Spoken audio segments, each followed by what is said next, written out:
From the industrial wastelands of Michigan to the fruited plains of Iowa, this is the American Green.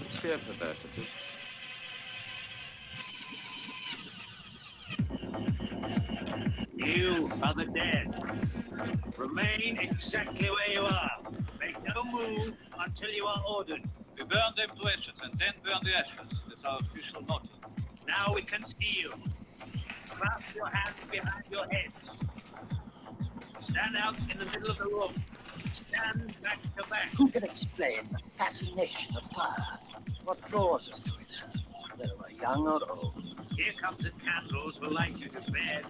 Here comes a chopper to chop off your head. And welcome to the American Green Factory Podcast. This is Nathan. And this is Conlon. Tonight we have an exciting star-filled show for you today. We're going to talk about stars. No, we're not. We're not the astronomy podcast. I didn't know if you meant Hollywood or, space. We might talk about movies too. We usually do. Star-studded episode. I was just talking about our random weather events around here before the show started. You know, just have a thunderclap and lose power for 5 minutes, and then have torrential rains that last like 20 seconds, and then back to normal. And you walk outside and it looks like the Matrix where everything has a green hue to it. Yeah, it's that kind of weird shit. What is going on? Sometimes that happens in the summer, though. We've been having the good summer days here lately in the last couple of weeks, where it's like been close to 90 out, but there's like no humidity. Yeah. It's like, oh, this is pleasant. Like, I could tolerate this. I mean, I wouldn't want to be out like, breaking rocks in a quarry in this weather, but still, it's not like the humidity. But that'll be gone next week. Next week will be good still, because July is the hottest month here. I don't know what the hottest month there is. When's that, like, Saharan Desert, or no, not Saharan Desert. What desert? It was it's like a big dust cloud that's supposed to be moving over from Saudi Arabia or whatever. Yeah, that'll be down south. Oh, okay. Yeah, that's going to block out the sun and cause cool weather down there for a little while. Well, I heard it's supposed to interfere with it's like a side benefit is it's supposed to interfere with hurricanes. Yeah, I heard that. Well, sure or not, but somebody said it. So Yeah. Yeah, somebody just made those connections, and I just believed it. It's like, that's cool. Did it actually happen? And then I don't follow up on it. I remember when that happened. But Now the hurricanes are just gonna be full of dust. Strip paint off your house. abrasive hurricanes. It's like a what do they call those? A sandblaster. Yeah. Just a lot of like polished aluminum cars. Who got the DeLorean? It's like, no, it was just sand. It was in the middle of a sand hurricane. People didn't make it inside. Like a lot of bone-handled knives now. That's. I guess that happens every couple years. It's the first I'd heard of it, but they say, "Oh, this has happened before." It's like, when? But, Yeah. I looked at the map and saw it wasn't coming to Michigan. It's like, yeah. Well, I feel like this year in particular, any natural phenomenon that's occurring just really piques people's interest. Like, oh God, what's going to happen now that we can't control whatsoever? What's coming? What good stuff is in store? I still like the people that you don't see this on Facebook as much anymore because they don't allow it. But people that still try to tie like the Supreme Court's decision on gay marriage like 6 years ago or whatever. It's like, this is why all this bad stuff's happening in America. It's like, well, why didn't all this bad stuff happen in Sweden in the 70s? I mean, what does that have to do with the price of tea? Well, I don't need to manipulate Swedes, just Americans. No, it's like one of those religious preachers with this their YouTube channel. Well, not YouTube, but some kind of channel. I don't know which one it was, but yeah, he was basically saying, well, this might be God's punishment against us for letting gay people get married. It's a little late. Like, I know that there's a lot of eons in the Bible, but wow, it's like Why not do it like the day after? I wouldn't believe you if it happened. So yes, it couldn't be misinterpretable. But people still sell that shit. Yeah, send me money. I made a prediction. Like, okay, Nostradamus. That's in the mail. What's your win rate? Oh, like 0.5%. Yeah, I still like to hear that. Still comes up every so often. It's because of the immorality and indecency of America. You mean like, well, the stuff that's existed since before we were a country? That immorality and decency? Well, speaking of immorality and decency, wrestling is on fire. All right, what's going on? So I remember last week I said, like, the week before that I said, hey, David Starr, here's a cool match he had. And the next week, oh, here's sexual assault allegations. So, like, I guess fuck him. And then there's just a slew of sexual assault allegations across all of wrestling. I said that was going to happen. Yeah. It's like Contagion. But what's weird is that it's like 80% of it is just coming out of the British wrestling scene. Oh, okay. Which that's a weird focus detail. Yeah. Um, An interesting spin. So some stuff I've been people have been trying to speculate like what could be contributing to the high rate there. And so one of it is just the drinking culture there. Like it's a lot of people getting other people blackout drunk and taking advantage of them. Okay. So that kind of makes sense, but it's not necessarily an explanation. Another weird one is that so a lot of these are like underage things, but at least for America. So the age of consent in the UK is 16. Oh, I didn't know that. Unless you're a teacher, then it's 18, which makes sense. Yeah, okay. Good call.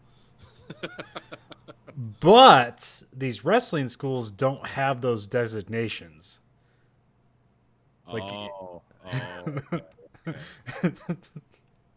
get where you're going. So yeah, that's a few like interesting details about that. So, Drinking age over there, like 12. I think it's 16 or like. I have one. Yeah, they might not have one. I don't think. Maybe, or maybe there's like a thing on the books, but nobody enforces it. Yeah. Because I remember like a thing like because there is a thing like people say about Americans like we just can't handle our alcohol, and it could be that like because there's a limitation that we just get crazy with it when it becomes legal, and then over in England or I guess in Europe in general, like because it's just available to you whenever, people don't get all spastic about it. Yeah. But there's clearly there's still plenty of drunk people in Europe, so There's lots of alcoholism there, so. Yep. I mean, that's how I raised my son. Like, it's like there's no drinking age in my house. Now when you go walk out the front door, there's a drinking age. It's like I didn't make it some forbidden fruit. I mean, no one sat around here and got plastered either. But it's like, yeah, I drink beer sometimes. It's exciting. And then one guy in AEW, he's currently under investigation, but he recently entered rehab, so they can't fire him until his rehab is completed. Nice. Good lateral move.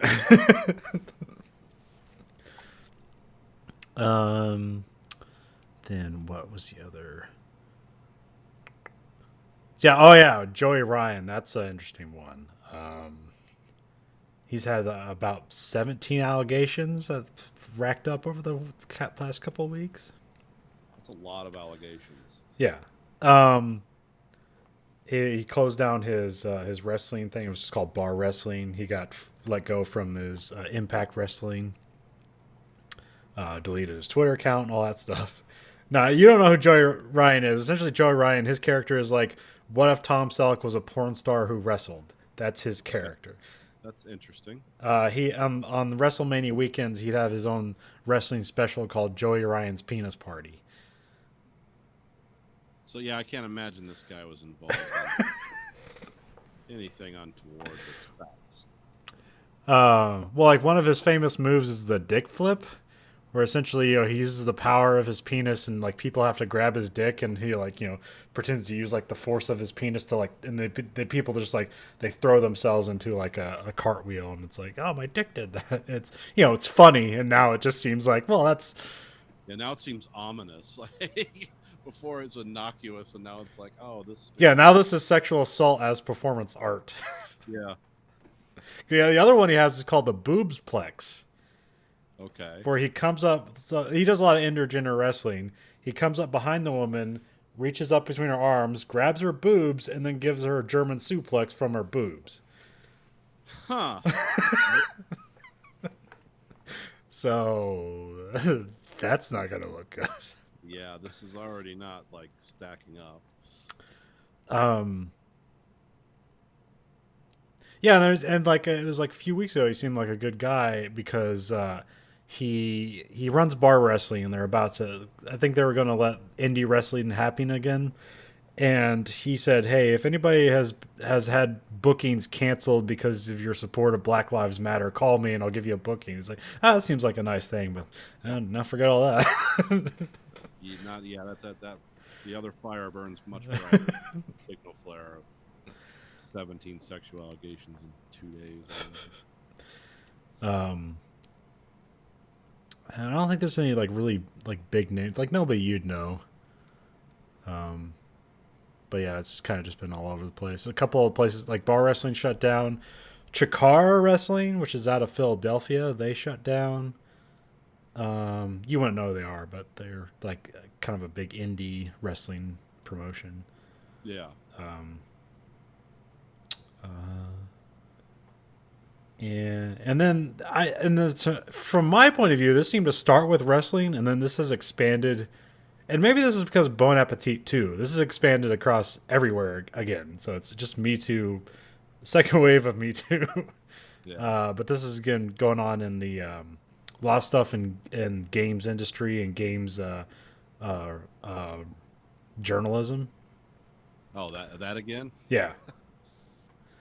And now there's kind of a new wrinkle about just people being like mentally abusive and toxic. So, just like obvious shitheads, but not necessarily sexual assault allegations, but, they've, mentally ruined people by bullying them. So, Yeah. Just waving your dick around is not the only way to torment.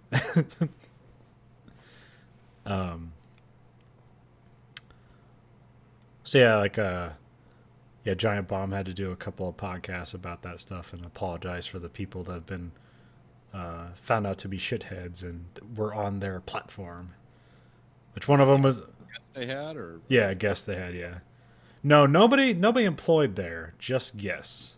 So that's good. I mean, I think only like 11 people have ever been employed at Giant Bomb. So it didn't seem like a big operation. no. Because like Jack Gallagher, who was a wrestler, who was pretty much immediately fired after his allegations. So he must have admitted to something, or they must have found out something. It's like, yes, this is true, and then they just immediately fired him. Or he's just an asshole, and it's like, here we go. This is our moment. Oh, he recently got a ship tattooed on his chest. So It's old school. And then they fired some people from their UK wrestling brand, which hasn't been operating for a while now. So, since COVID. Yeah. Oh yeah, and then there was an interesting wrinkle at Bon Appetit because this stuff was coming out, and then there, the guy who edits the Brad It's Alive segments at Bon Appetit. He was under investigation. I was like, oh God, what the fuck did he do? Like, how deep is this Bon Appetit thing going to go? It's like, no, he is under investigation because he criticized the company he works for on Twitter. Okay. So that was fucking weird. Yeah, that sounds. So he's under investigation for, like, oh God, did he sexually assault someone? It's like, no, he said something like, he said something about like, yeah, why couldn't we just hire a person of color rather than giving a like checks notes a terrible person a cultural sensitivity class or something like that. I don't have the tweet, but yeah, it was weird. Because Bon Appetit's still not back yet. Oh, really? Yeah. Yep.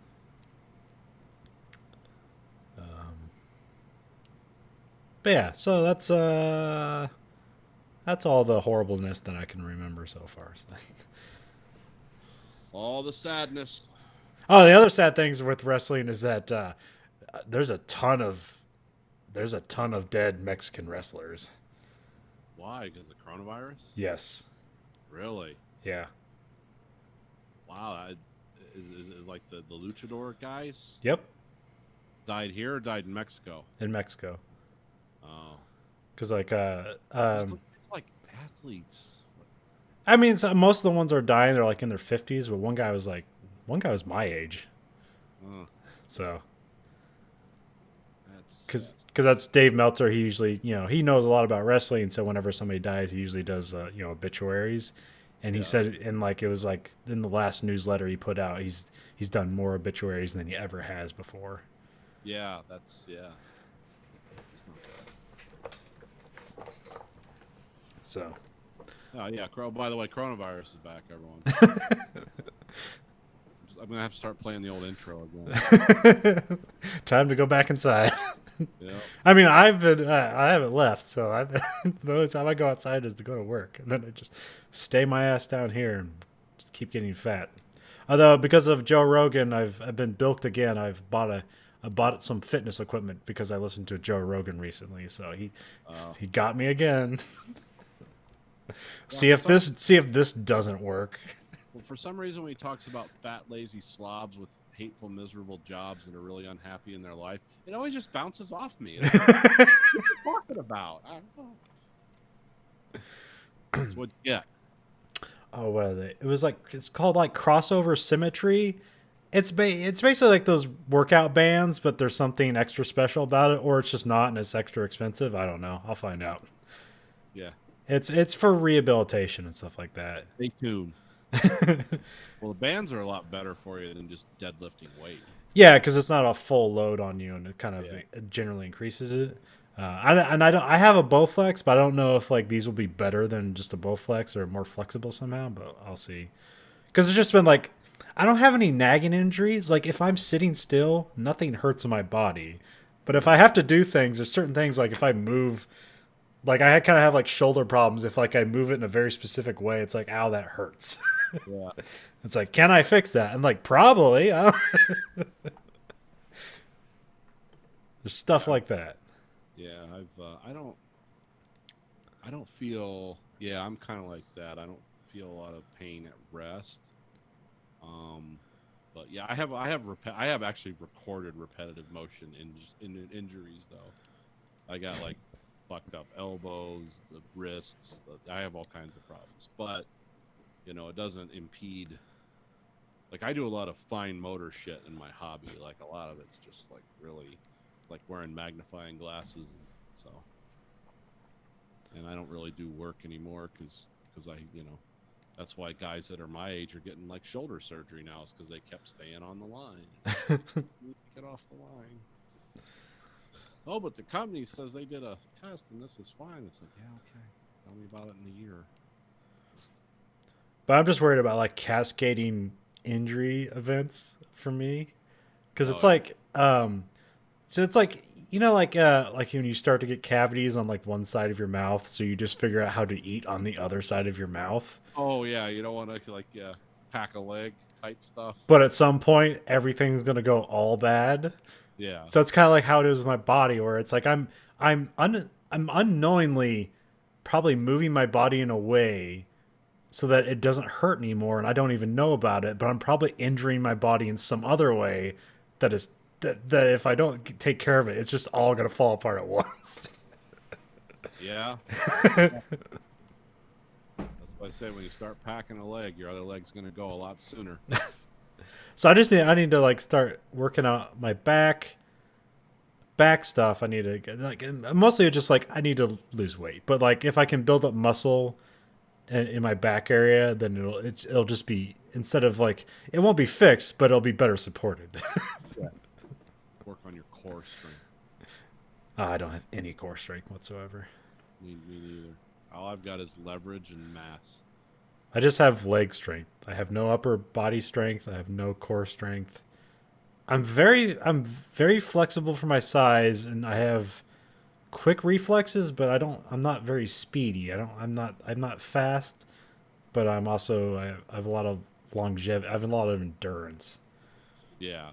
But just because, I'm carved the fuck up, so, just like energy for days. Yeah. I was thinking the other day about one of my favorite things that we used to go to Ponderosa like after church. Yes.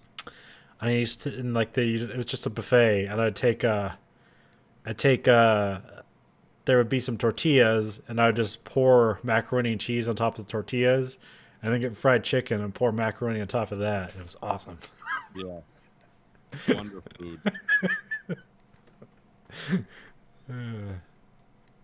I remember I used to take. We had the when we lived down there, we had the Pizza Huts where they had the breadsticks, where they actually had breadsticks. They weren't like pizza crust. Cut Yeah. And we had the cheese dip, and I used to hollow out the breadstick with like a knife and like press the bread inside and make walls and pour cups of cheese in there. Like just for the sensation of it, just for how it made me feel in my head. It was like drugs for me. It was like, I was like, oh yeah, this is some low level shit. But yeah.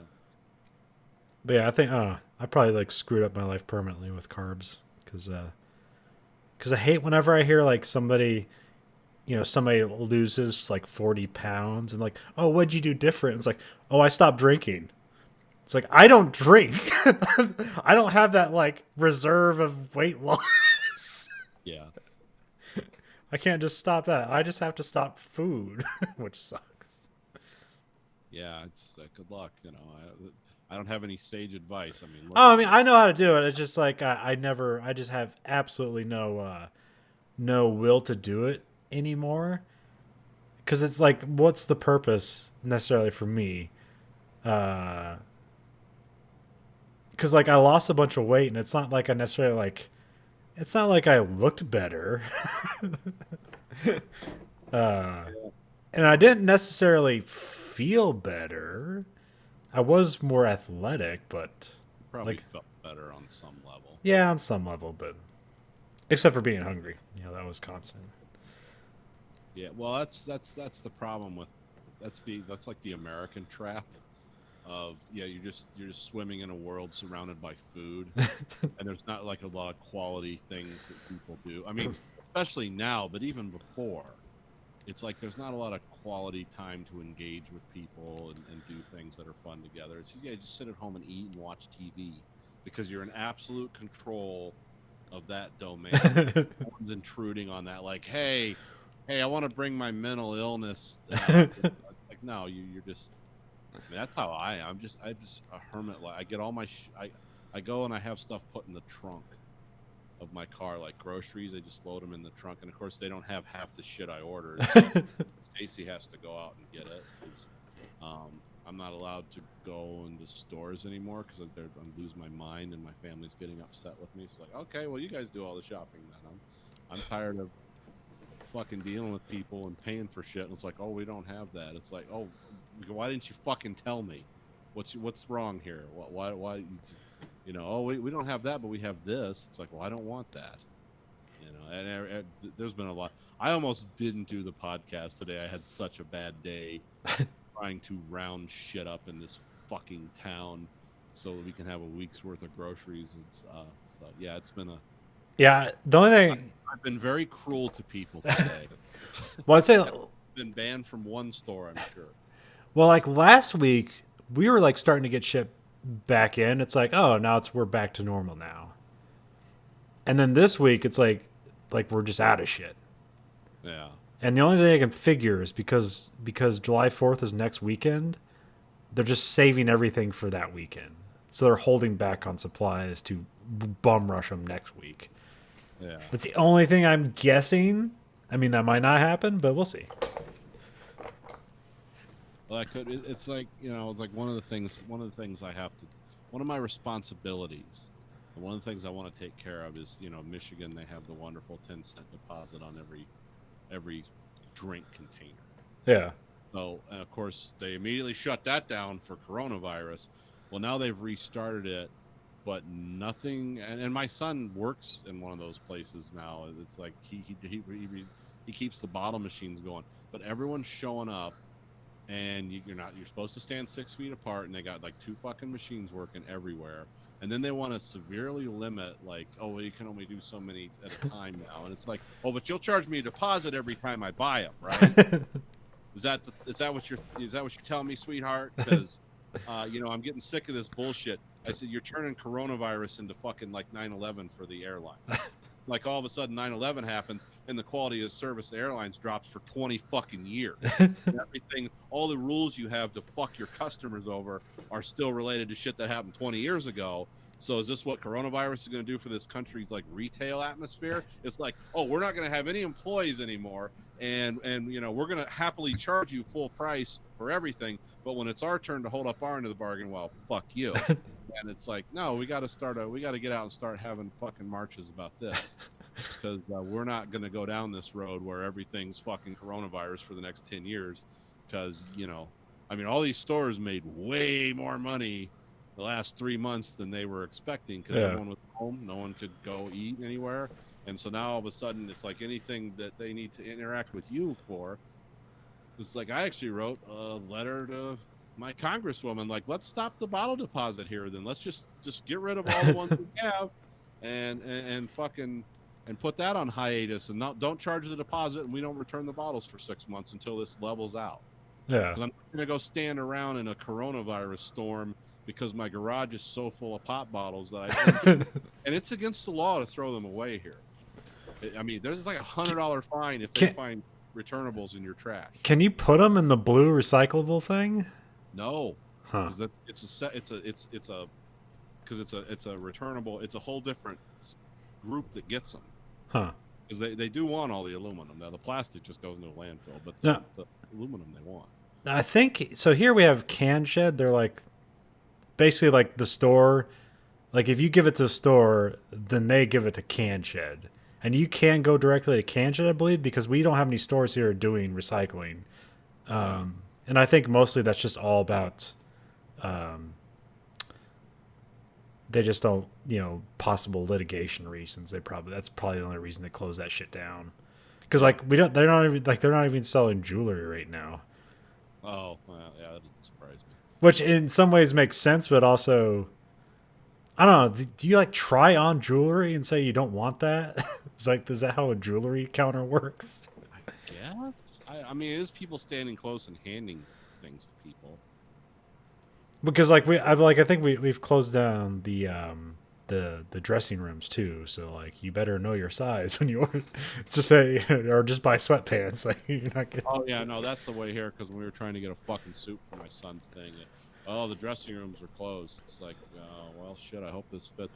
That's why Stacy was back at Kohl's the other day, returning something. Was because it's like you can't try anything on for him, so we got to bring it home, try it on. Oh, it doesn't fit. Well, we got to return it because everyone's fucking retarded. But okay. But no, a lot of my anger today is about deposits and returnables that, like by state law, if they're charging you for that deposit, they have to make you whole. You have to be able to return that. Now I understand why you can't return $300. I get that. No, but is there like a central distribution center that you can take it to, or is it all grocery stores? All retail. Huh. Oh, that's weird. Yeah, this whole system they have in Michigan. Well, it's corruption. They want to make it hard for you to get the money back for those so they can just keep the difference. It's like a gift card. Like you get a gift card, but sometimes not everybody uses that gift card, so it's just free money. No, here they give you a slip and you can demand cash for it, which I always do. No, I just mean gift cards in general. Like that's why you have gift cards. Like gift cards. Yeah. Like you give like somebody a Walmart gift card for Christmas. Like here's $50 gift card, and then like they only use $49 of it, and that's an extra $1 for Walmart. Yeah. Because we're barely making it in this time of coronavirus. Although we will not have layaway this year. I'm not sure if it's because of coronavirus or not. Because I know they got away from that and then brought it back. And Yeah. now it's gone again. Yep. Yeah, well, they probably got fucked over, or I don't know, or they don't care.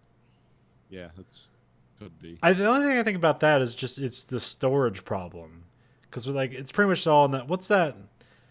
What's Six Sigma stuff, where it's basically about like never having anything on hand, shit like that. Inventory control. Yeah, Yeah. yeah. I guess. I mean, yeah, it's fine. Whatever Satan says, from his throne, we shall obey. Yeah.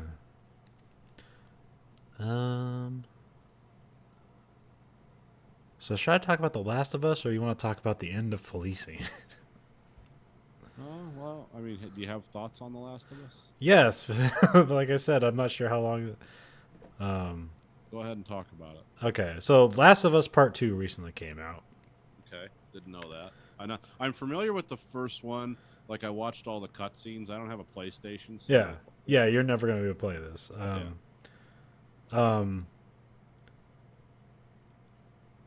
the fuck do I want to say about it? Oh yeah, so if there's one game that never, okay, Go ahead. if there's one game that never needed a sequel, it's The Last of Us. But you're getting one, And it shows. and they're making a movie. Sure they are, because there's no ideas anymore. Yeah, I mean it's pretty much just The Walking Dead, but slightly different. Yeah. In a video game Called form. the slow apocalypse. It's like not like a nuclear war blew everything into dust. It's like a disease is killing people. Yeah, well, I mean, it's pretty much just a zombie apocalypse. The difference is it's a spore that creates the zombie infection. Yeah. And it just like eats at your brain. And eventually, like, Right? huh? So they explode or something? Yeah, well, yeah, because like later forms of the zombies, you can see they're like human mouths, but because the spores infect the spores start coming out of people's eyes, like they just start growing out of their head and their brain, and then their head eventually just looks like popped popcorn. But then there's no eyes anymore, but because like there's they can't see you, but they can hear you. Like that's how like the enemies work. And then they still like they'll bite and kill you, so they still have like teeth on them. So that's kind of an interesting and frightening thing.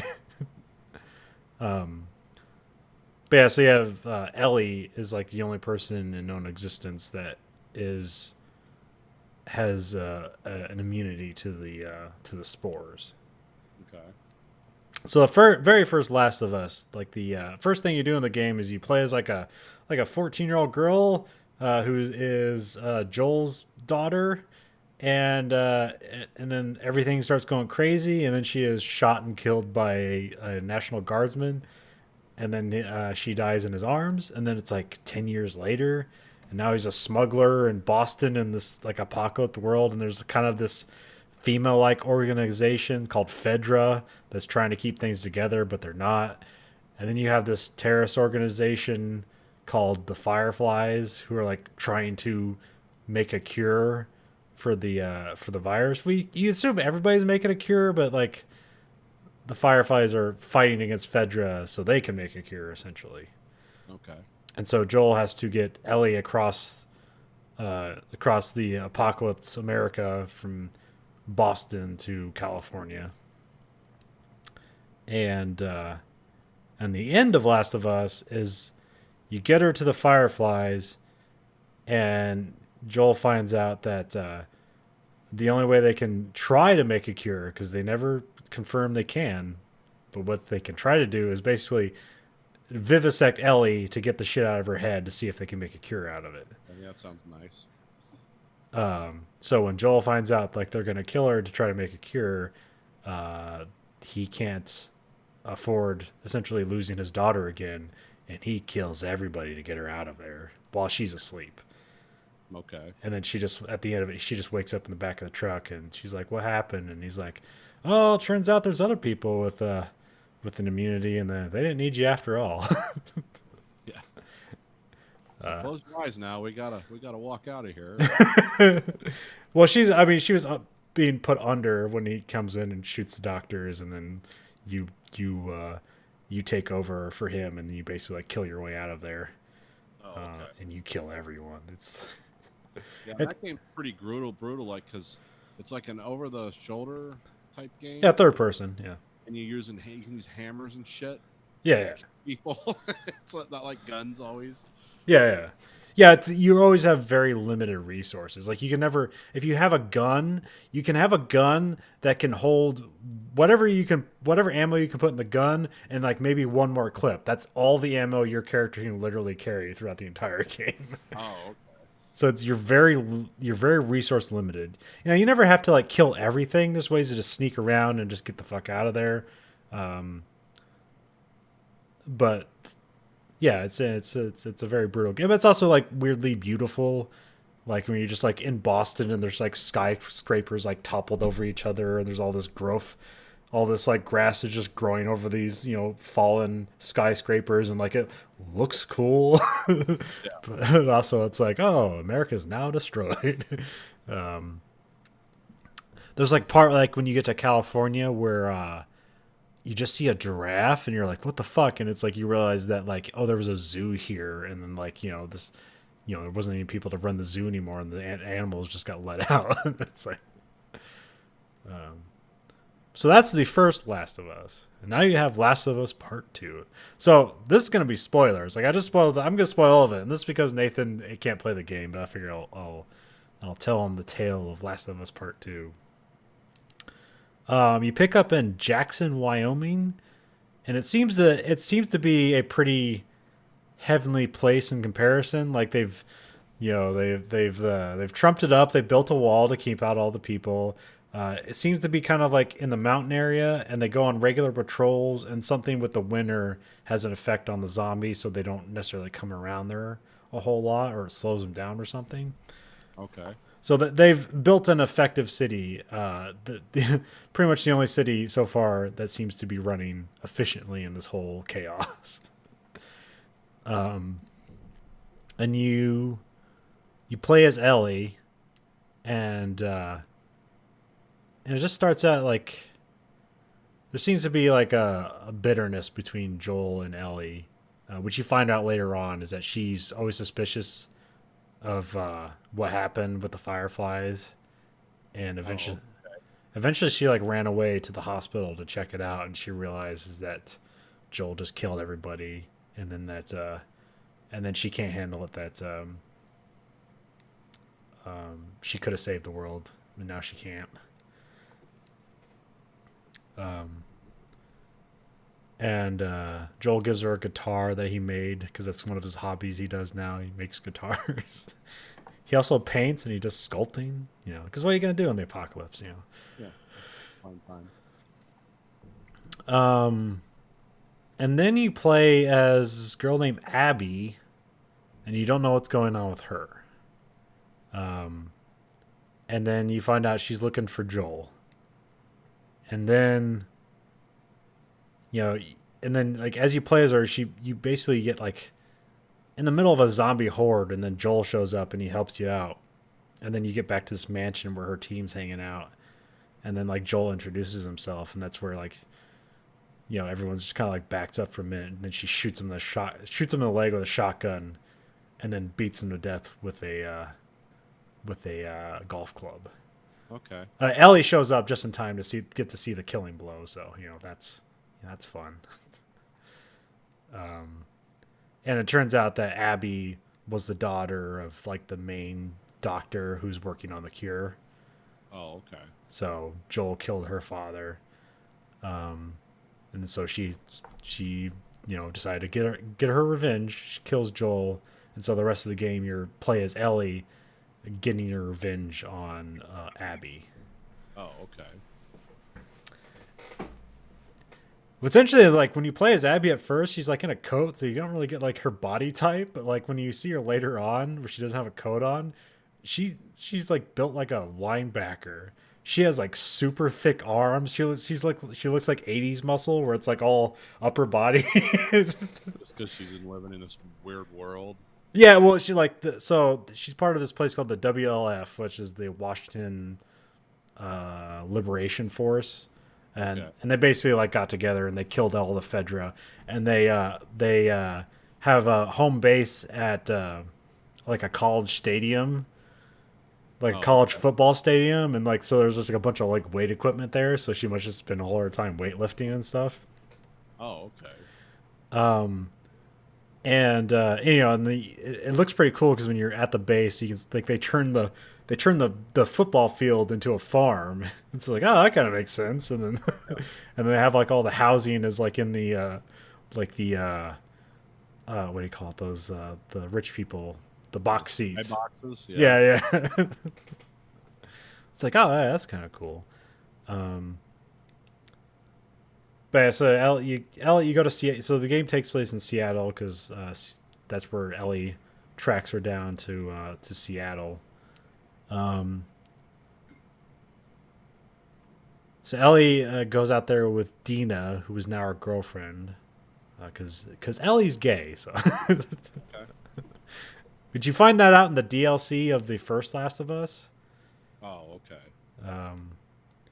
Which that one's kind of interesting because it does a lot of interesting storytelling without combat, which they've integrated with this one. So there's a lot of sections where you kind of play through it and interact with things, but you're never going to shoot anything.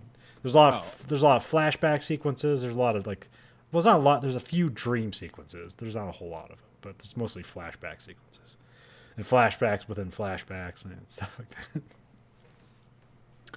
that. And Dina recently broke up with Jesse, who was her boyfriend, and Jesse got her pregnant. Now she's with Ellie. So it's a whole bunch of wrinkles going on at the same time. What? And then of course, you're out in Seattle trying to get revenge. Yeah. And then you're tracking down. They find pictures of like all the people that were in the crew, and you basically track them down and kill them one by one. And then when you finally kill, and at some point there's a Owen and was it Mel? They're together, and Mel's pregnant, and like in the middle of like basically like trying to figure out where Abby is, both of them get killed. Like Ellie has to stab Mel in the neck, and then she shoots Owen, and then it's like only when she like backs up, she moves away, she like puts Mel's coat to the side that she realizes that she's pregnant, so that makes it like, and then she basically you start to hear like a ring in the ear, and like Ellie starts having a panic attack because Okay. out of the horrible things that happen, she can't necessarily reconcile with killing a pregnant woman. So Why were they fighting?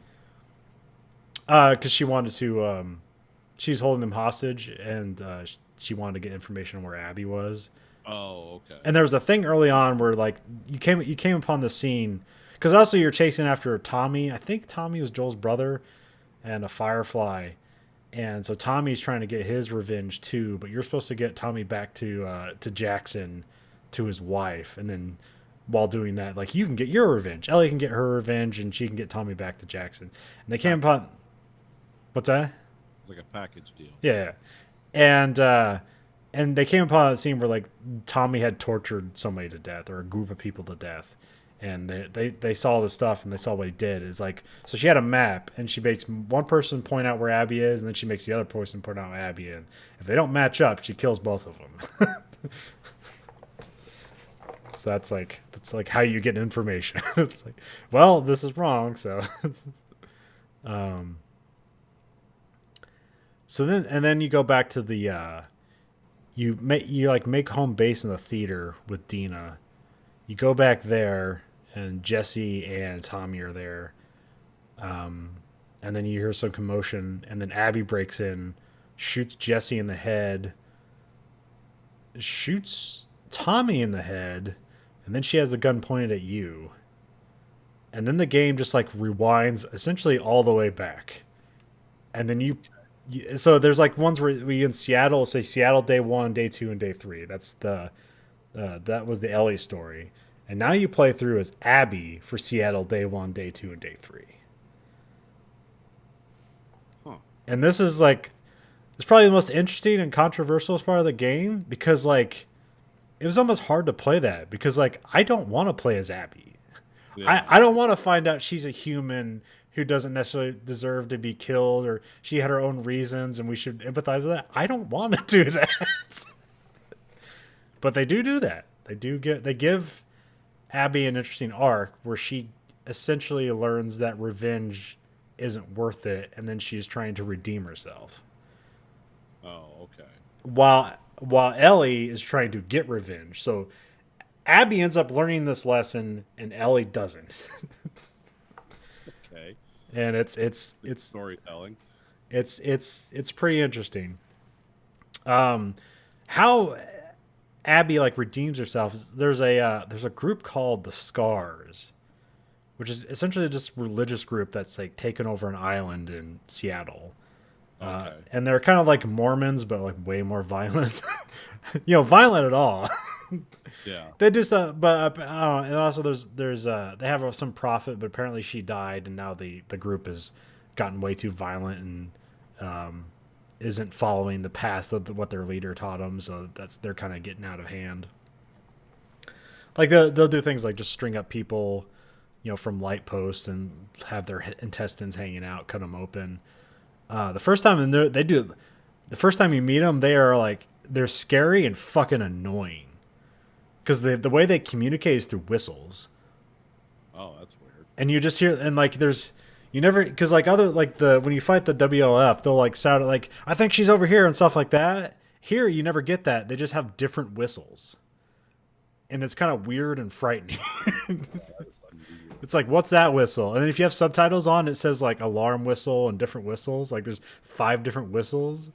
So it's almost like I think in that instance, the subtitles kind of give away that idea, but at least now I know it's that's what's going on. So Yeah.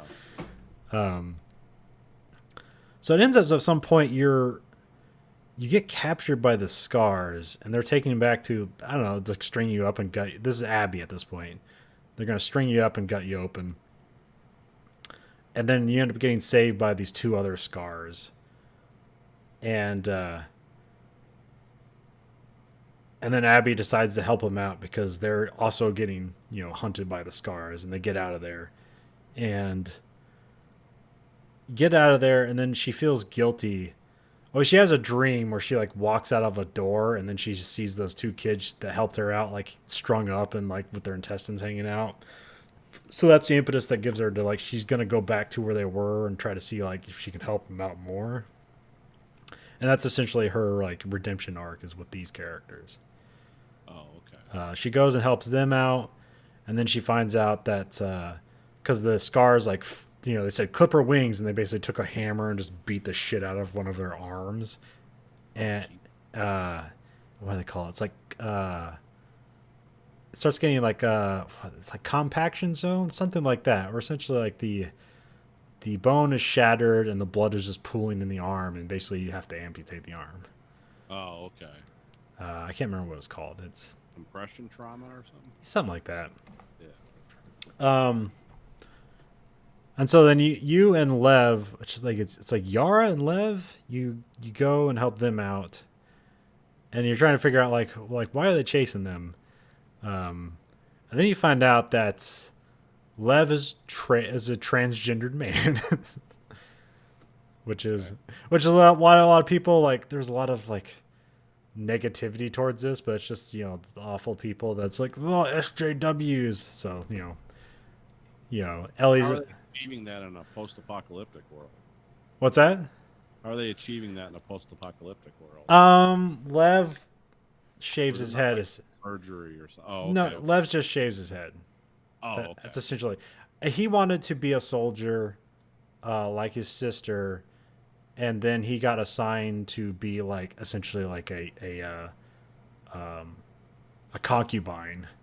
Oh, okay. And that's when he shaved his head, and that's forbidden in the religion. And then, so that's, and then I read that. I don't know, I think it's handled well, but there's like some stuff I read about it recently where they're like, no, they did a terrible job. And it's like, oh, okay, well, I don't know. I think they did fine. Yeah. Oh. When I think of that, I always think of people doing hormone therapy and stuff. It's like, how are they doing that in the apocalypse? Yeah, no, there's no like transitioning. It's kind of more aesthetics. Okay. But still like an interesting, dilemma. They're just killing this person because they they shaved their head. Yeah. It's- Yeah, for intelligent religious reasons. yeah. It's forbidden. Why? Well, because God doesn't want it. Well, where? Who should say that? Get God over here. Oh, I speak for him. And so eventually you get back to the point where Abby, and there's you get back to the theater, and Abby kills Jesse, shoots Tommy in the head. He ends up surviving, but he gets really fucked up from it. So, Yeah. And then they make you fight Ellie, which is a really uncomfortable moment. It's like, are they going to make me kill Ellie? Because all you're involved, I mean, you spent a whole game getting emotionally involved with Joel and Ellie, and now they're making you play a game where like, are they going to make me fucking kill her? Like, I don't want to play this game. Which is interesting. I don't think I've ever really had that with a game, but that means that's like affecting me on an emotional level. It's not like the game was terrible to play. It's like, I just don't want to play this. I don't know what they're going to do. So thankfully you don't kill Ellie. Okay. It gets to a point where Abby gets the upper hand, beats the shit out of Ellie, and then is about to kill Dina, and then she like kind of yells at her that she's pregnant, and then she says good and is about to slit her throat, but that's when Lev tells Abby not to. And because, this is the point of her redemption, and she decides she's not going to kill Dina. She just says, Ellie, if I ever see you again, I'll fucking kill you. And then they leave. And then it cuts to like, it doesn't say, but like the kid is born and he seems to be like a toddler, like maybe 1 or 2. Yeah. And so I'm assuming it's like 2 years later or something. And Ellie and Dina live in a farm just outside of Jackson. And then you just kind of, you're not fighting zombies anymore or anything like that. You're just kind of, you're just living on the farm and like experience it. And then Ellie has a panic attack and she just keeps seeing Joel die over and over again. And that's when Ellie decides that she can't not have her revenge. Oh, okay. And so she leaves the farm to go get revenge. And then you go back to Abby again, and Abby's looking for a rumor that the Fireflies are still around, and she's in. They go to Santa Monica, I think Santa Monica. One of those Santa places. Yeah, Santa Ana. Santa Cruz, all that stuff. Somewhere in Southern California. So you go down there, you find a place that's rumored, you find a secret basement, and then you find what's the rest of the Fireflies, and are you on a radio? So it's like, oh yeah, we're gonna go over there, and then they're just immediately captured by some weird biker gang in California. And then you cut back to Ellie, who has spent like 3 months, because like most people don't really have like cars anymore, so she traveled on horseback down from Seattle or from Wyoming to California. So that, it takes like 3 months. Yeah. And then so you're trying to find Abby, and you end up, you end up getting caught by the gang, but then you like get the upper hand, and then you get a sweet silence SMG for the rest of the game, like with a lot of ammo. It's like, oh, this must be near the end of the game because they're giving me way more than I need. And you don't really, but you don't know how long Abby's been there. Yeah, so you end up killing all these guys. You release prisoners because like they're just capturing people, and they're just enslaving them for something. They don't really say what. And also they're doing something with the infected people where they just have them chained up and like dogs and like defending the area or something. It's weird. I don't know what the fuck they're doing. There's an interesting thing where you can set the infected people free, and then they'll go fight the bikers for you. So that's kind of neat. And then you find, and they say like, hey, she's like looking for Abby, and they say she's on the pillars at the beach. And then you go out to the beach, and there's just like a bunch of pillars there where people are like not crucified, but basically crucified. They're just like tied up to a pole, left into the sun to get sunburn and die of starvation. Oh, okay. For not being, obedient. And maybe eaten by zombies too. I'm not sure. So you get out there and you're looking for Abby, and you eventually find her, but you're looking for like what Abby looks like. So she had a ponytail, and then she was like super buff, so that's what you're looking for. But when you find her, she doesn't have a ponytail, and she's pretty much emaciated, and so she's lost all her muscle mass. So she does not look like the character you played her as in the game. Huh. So that's kind of effective. And then you cut her and Lev down, and kind of let them go. But then you Ellie decides no, she has to have her revenge, and then she goes to the beach where they're leaving on boats to go find the Fireflies, or really just get away from the biker gang. And Ellie decides she has to have her revenge, and then Abby says I'm not going to fight you, because she's had a character turn. She doesn't need revenge anymore. And then Ellie goes up to Lev and holds the knife to his throat, and it's like, you're gonna fight me or I'm gonna kill him. And then Abby just kind of concedes. It's like, all right, we'll fight. And then you just have this horrific fight in the shore of the the ocean shore. They're just beating the shit out of each other, and eventually it comes to a point where Abby bites Ellie's fingers off, like these two fingers. Yeah. And then Ellie just starts drowning Abby. She gets the upper hand and just starts drowning her. And then she decides she can't kill them. And then she's crying, and she says go away. And then they head off in the boat. Very reminiscent of Children of Men. Almost. Okay, yeah. Almost. And then Ellie goes back to the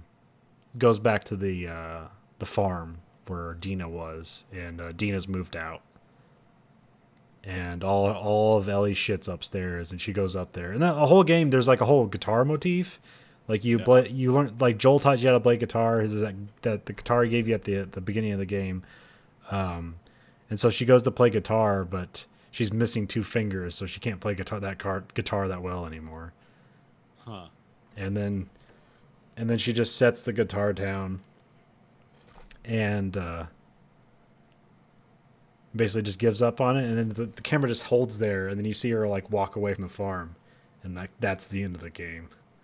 Oh, okay. Waited 6 years for this, folks. So, yeah. But yeah, it's very effective at what it's doing. It was interesting, but like I said, the most interesting thing the game did was make me not want to play it. Yeah. Because it's that's the thing about what games could do is eventually you have to be the actor. It's I don't want to play this role, but it's the game's no, we gave you this role, you got to play it. And that's the same way that horror video games can be really effective, because in horror movies somebody else walks around the corner, but in a horror video game you have to walk around the corner of the dark room to figure out what's there. Which is a whole different experience. It's in this world is super brutal, and that's why you're just worried at every moment what they're gonna do, and because it's a world like The Walking Dead, it's a world that has no long-term goals. Yeah. Their long-term goals aren't possible in this world, but everyone is trying to make long-term goals and will protect it violently and emotionally and without reason. Yeah, pointlessly too. Yeah.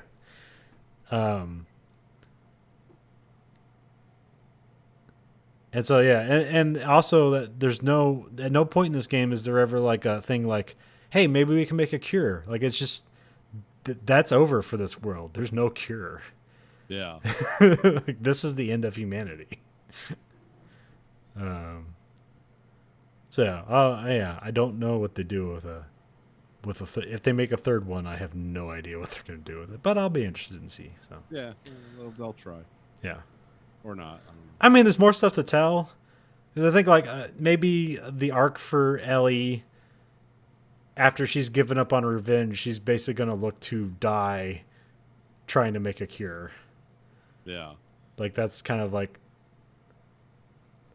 the next arc for her. I'm not sure. Or you could take that world and go to a different country. That would be interesting too. Yeah. How did this fungus get to? or did it go to other countries? Well, we have no idea.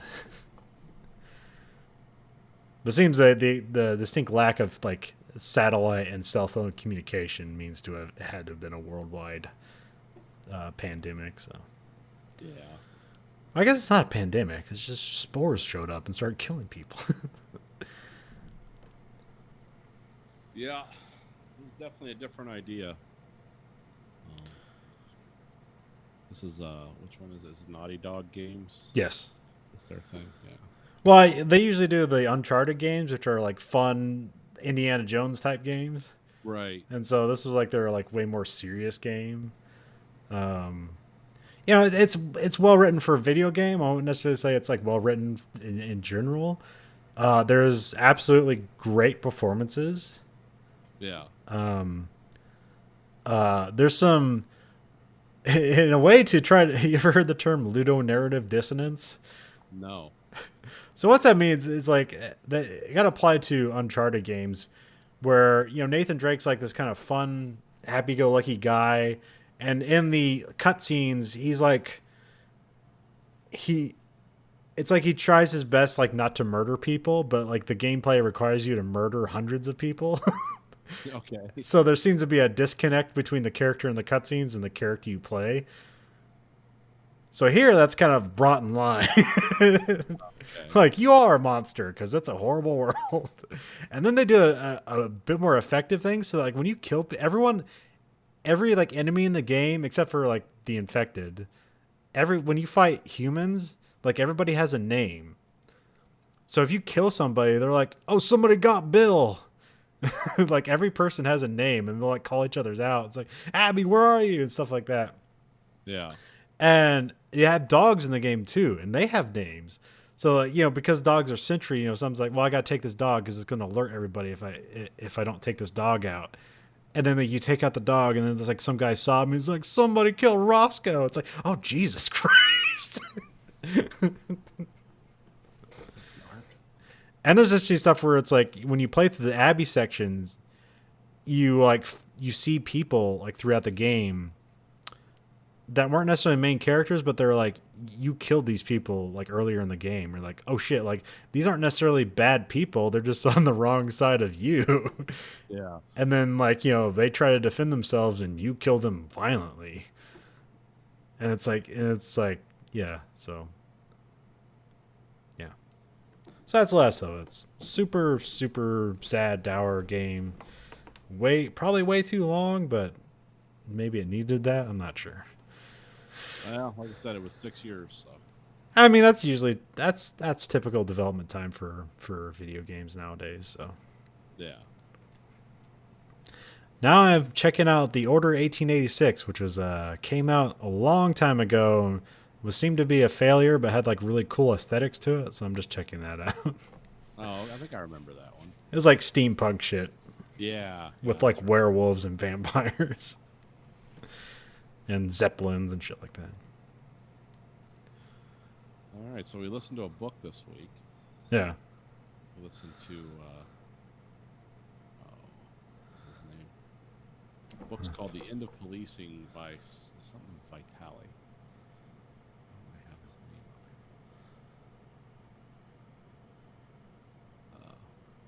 here. His last name is Vitale. Where's his? No, I'm having computer slow times. Anyway, you told me about this book. Alex S. Vitale. Yeah. Yeah, I thought it was Alexis Vitale at first, but yeah. Oh, maybe. But, I mean- well, I just read it quickly. Yeah. I mean, maybe that's how you're supposed to say it. Well, that's how we're saying It's Alex, middle initial S, and then Vitale. So maybe you're supposed to say Alexis Vitale. Anyway, Yeah, like I thought the whole defund the police thing was stupid, and I'm like, all right, what do you mean by this? yeah. And then this book got recommended, and it's like, oh, okay. That's still a stupid catchphrase, but this is way more informative than that catchphrase. Yeah, than just like anarchy. Well, also defund the police doesn't necessarily mean abolish the police, but when you look at that, it's like that's all you think about. Yeah. That's what you mean. There's no way you say defund the police and then like the exploits of this book is not what comes to mind. But Right. people act like you're supposed to know that. Yeah. Yeah. That doesn't sound like when somebody's chanting that running down the street in an angry mob. It doesn't sound like, oh wait, there's a depth to this. There's a plan. Sounds like it's like we're not paying taxes anymore. It's like, oh yeah, that'll work. That'll be good for about 6 weeks. um, Yeah. but yeah, essentially this book is how the police are asked to do way too much that they're not trained for, and that anytime you involve the police in just about anything, it never goes right because what ends up happening is that the police just harass people until they fight back. Yeah. And then when people fight back, you increase your harassment, and at no point is the problem in this scenario the police. Yeah.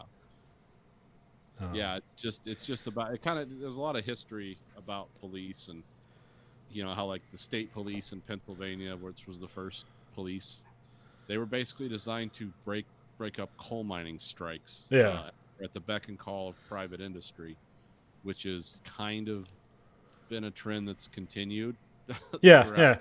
Well, this is if you listen, if you're younger and you went to college and you read a lot of Chomsky and listened to Christian Parenti, there's not much here that's going to surprise you. You've heard all this stuff. Yeah. This kind of collects it all together. Yeah.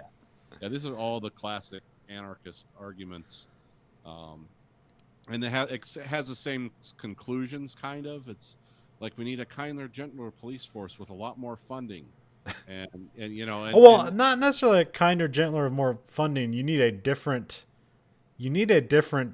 organization for different things. yeah. I mean, it would. Well, fall like into- the one that makes the most sense when you talk about the war on drugs is absolutely horrendous that you got the police to do that. And it's like, and they said like, this is a public health issue. This should have been handled by a public health administration and never the police. yeah.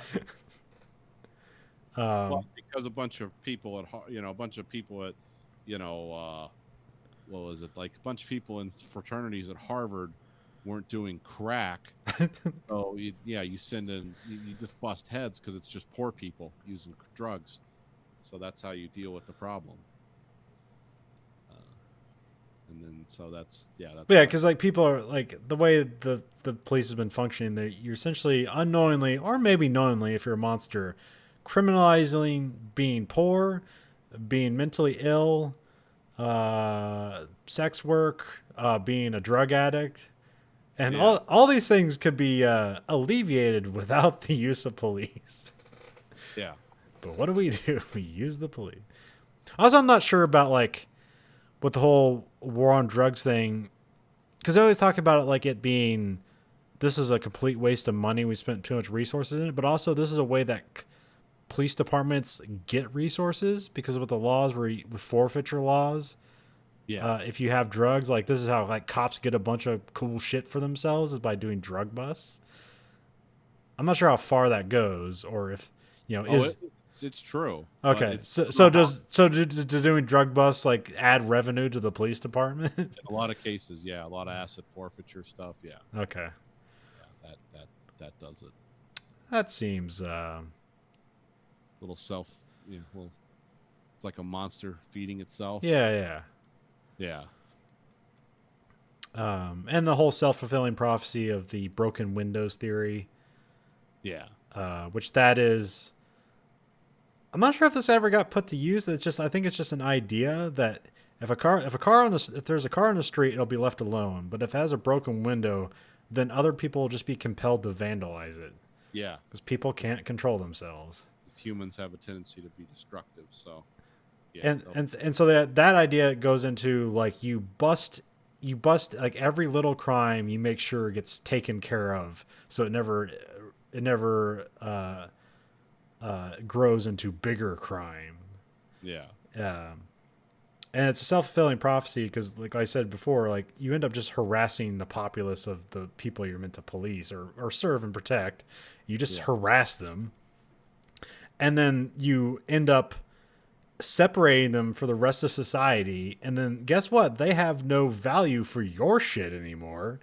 Yeah. They don't care about property that you own, and then they start to violently react towards you, and then you're like, and then people's like, see, this is out of hand. These people are crazy. We need more police funding. Yeah. And at no point are the police the problem in the scenario. Yeah, we need more prisons. We need. Well, I mean, this is. I don't know if the book addresses this as much. It's part of a political calculus that's made. Like Lyndon Johnson made it. Bill Clinton made it. It becomes, and I'm just talking about the Democrats. The Republicans, I mean, I think we know what they're interested in, what their answers are.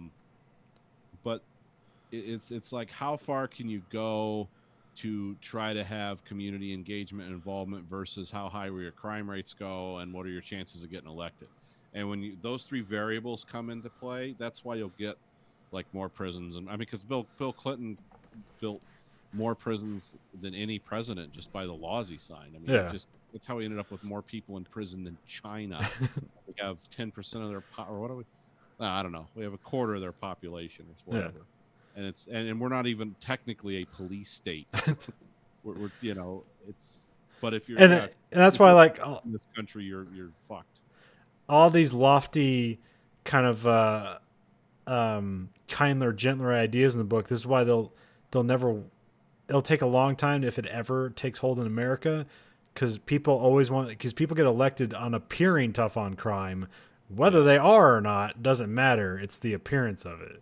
Yeah. Because they talk about this book where it's like making safe places for drug addicts. Like Americans aren't going to buy that, even though if that'll probably reduce drug use and other aspects of other crime that occurs by people hiding away their drugs and trying to be in a seedier.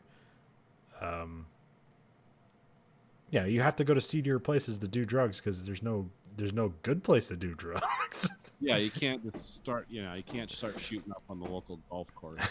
They're going to arrest you pretty quickly, so you got to go to bad places and do bad things.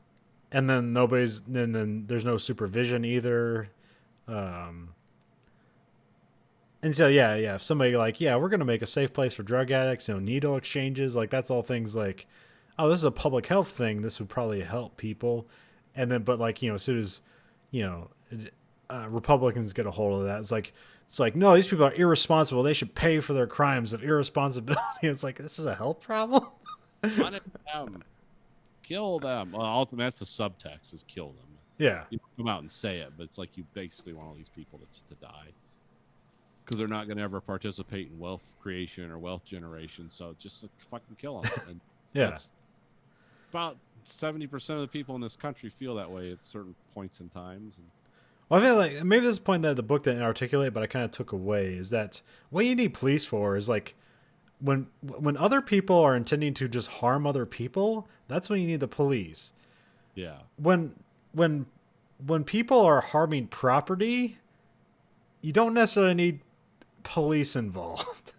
Yeah. Well, I mean, I guess in some sense you do, but like you need to put people first and not property first. Well, yeah, and that's completely anathema to America. Yeah. You'll never get that here. And there seems to be a thing, too, where, like, if you're a millionaire, you have private security, you're good.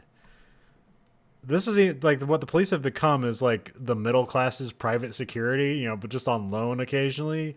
And you got people making, wild accusations just because they don't like the people they see. So many people are just like, there's a black guy at the park, like, he's not supposed to be here. It's like, it's a public park. What do you mean he's not supposed to be here?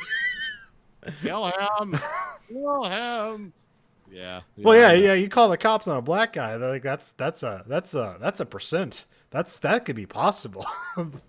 Well, yeah, because there's people that'll actually SWAT something. They're like, I saw he had a gun, and it's like that he did not have a gun, but you're just saying that to get a quicker, more aggressive response because you just don't want this guy at the park. Yeah, there's a lot of that. Yeah, there's been a bunch of swatting and gaming stuff where like somebody, they hate somebody, they hated somebody because they beat them in a Call of Duty, and then they like call like the SWAT team and like, hey, there's drugs in that house, and they fucking knock down the door, kill a dog, maybe a family member. It's like, oh, not our problem. We got a tip. Yep. Has nothing to do with this was a completely proportional response to what was going on. And there's other like stuff about like a lot of like liberal ideas about how to fix a police that like they don't. Yeah. The whole like sensitivity training like it doesn't take hold because people see it as like a political thing. Yeah. Or the idea of like having a more diverse police force is going to fix everything is like, no, it doesn't, because Those people immediately become part of the police tribe, yeah. and they don't care whatever identity they had coming in. They don't have, because they're now with their brother policeman. That's their family now, and they're like, yeah, I'm going to stand with him. Even though he just shot this black kid, he's my brother police officer, so I'm not, And we always hear stuff like, oh, it's the poor training, but it's not necessarily the training. It's just that as soon as you get to like your unit, your training officers are gonna be like, yeah, forget everything they told you in the academy. Yeah. Or like Because your training in the academy is like civil law enforcement and how civil codes work and how to write arrests and how to write tickets and stuff. And then when you get to your training guy, the next thing you know, Blackwater's coming in and showing you how to fucking rappel down a rope and use, be proficient with fully automatic weapons. Like all shit that the police don't need to be doing. That's Army shit. yeah. But because of the role they're going to fill, they actually do need that training because they're just going out to smack people up. Yeah, because you've actually taken these classes because they like offer them to the police and offer because it's something in Michigan where they have to police training. They offer police. They have to offer to civilians. You can get it. Yeah, I've done this stuff. Not the rappelling, not the real athletic stuff, but different. No, you did the combat shotgun course. Yeah, I did the shotgun course and the pistol course, and I didn't do the rifle. But yeah, that was. But like all these organizations, they're like, it's like they're all military guys, so they instill military training on a police force. Yeah. And that's another problem they have here is the militarization of the police. Was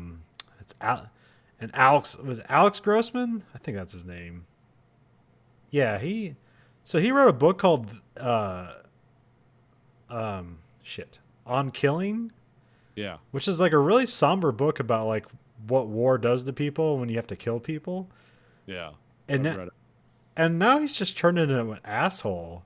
Like he has this thing called the Killology Institute. Yep. And he goes around to the police and say like, hey, you're a warrior. You need to have a warrior mindset. It's you versus them. He tells people like about cops who, after a clean shoot is when they had sex with their wife is the best sex they ever had. Like now this guy's just a fucking super asshole. He said some very weird things. He's one of the big guys against video games. Oh yeah. One of those guys where it's like, this teaches people to be murderers. It's like, no, well, no. No, you teach people to be murderers. So yeah. I killed someone on Call of Duty. It was the best sex I ever had. I'm not saying that. I mean, if they are, they've got problems, but they probably had problems before they started playing Call of Duty. But yeah, I've heard of that guy. So there's that probably would have been the better hashtag, demilitarize the police. Yeah.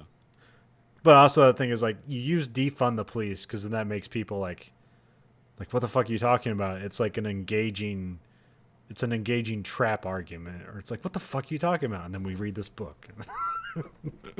Yeah, we see what they're talking about. I figure feeling like I'm missing so many points this book points out. I read it last week, so you're fresh on it. They cover like policing in other countries, which is kind of interesting. Yeah. There's like the weird thing with how they handle sex workers and was like Amsterdam and places like that. Yeah, where it's like it's legal there, but like it's legal in a way, but it's like technically not legal.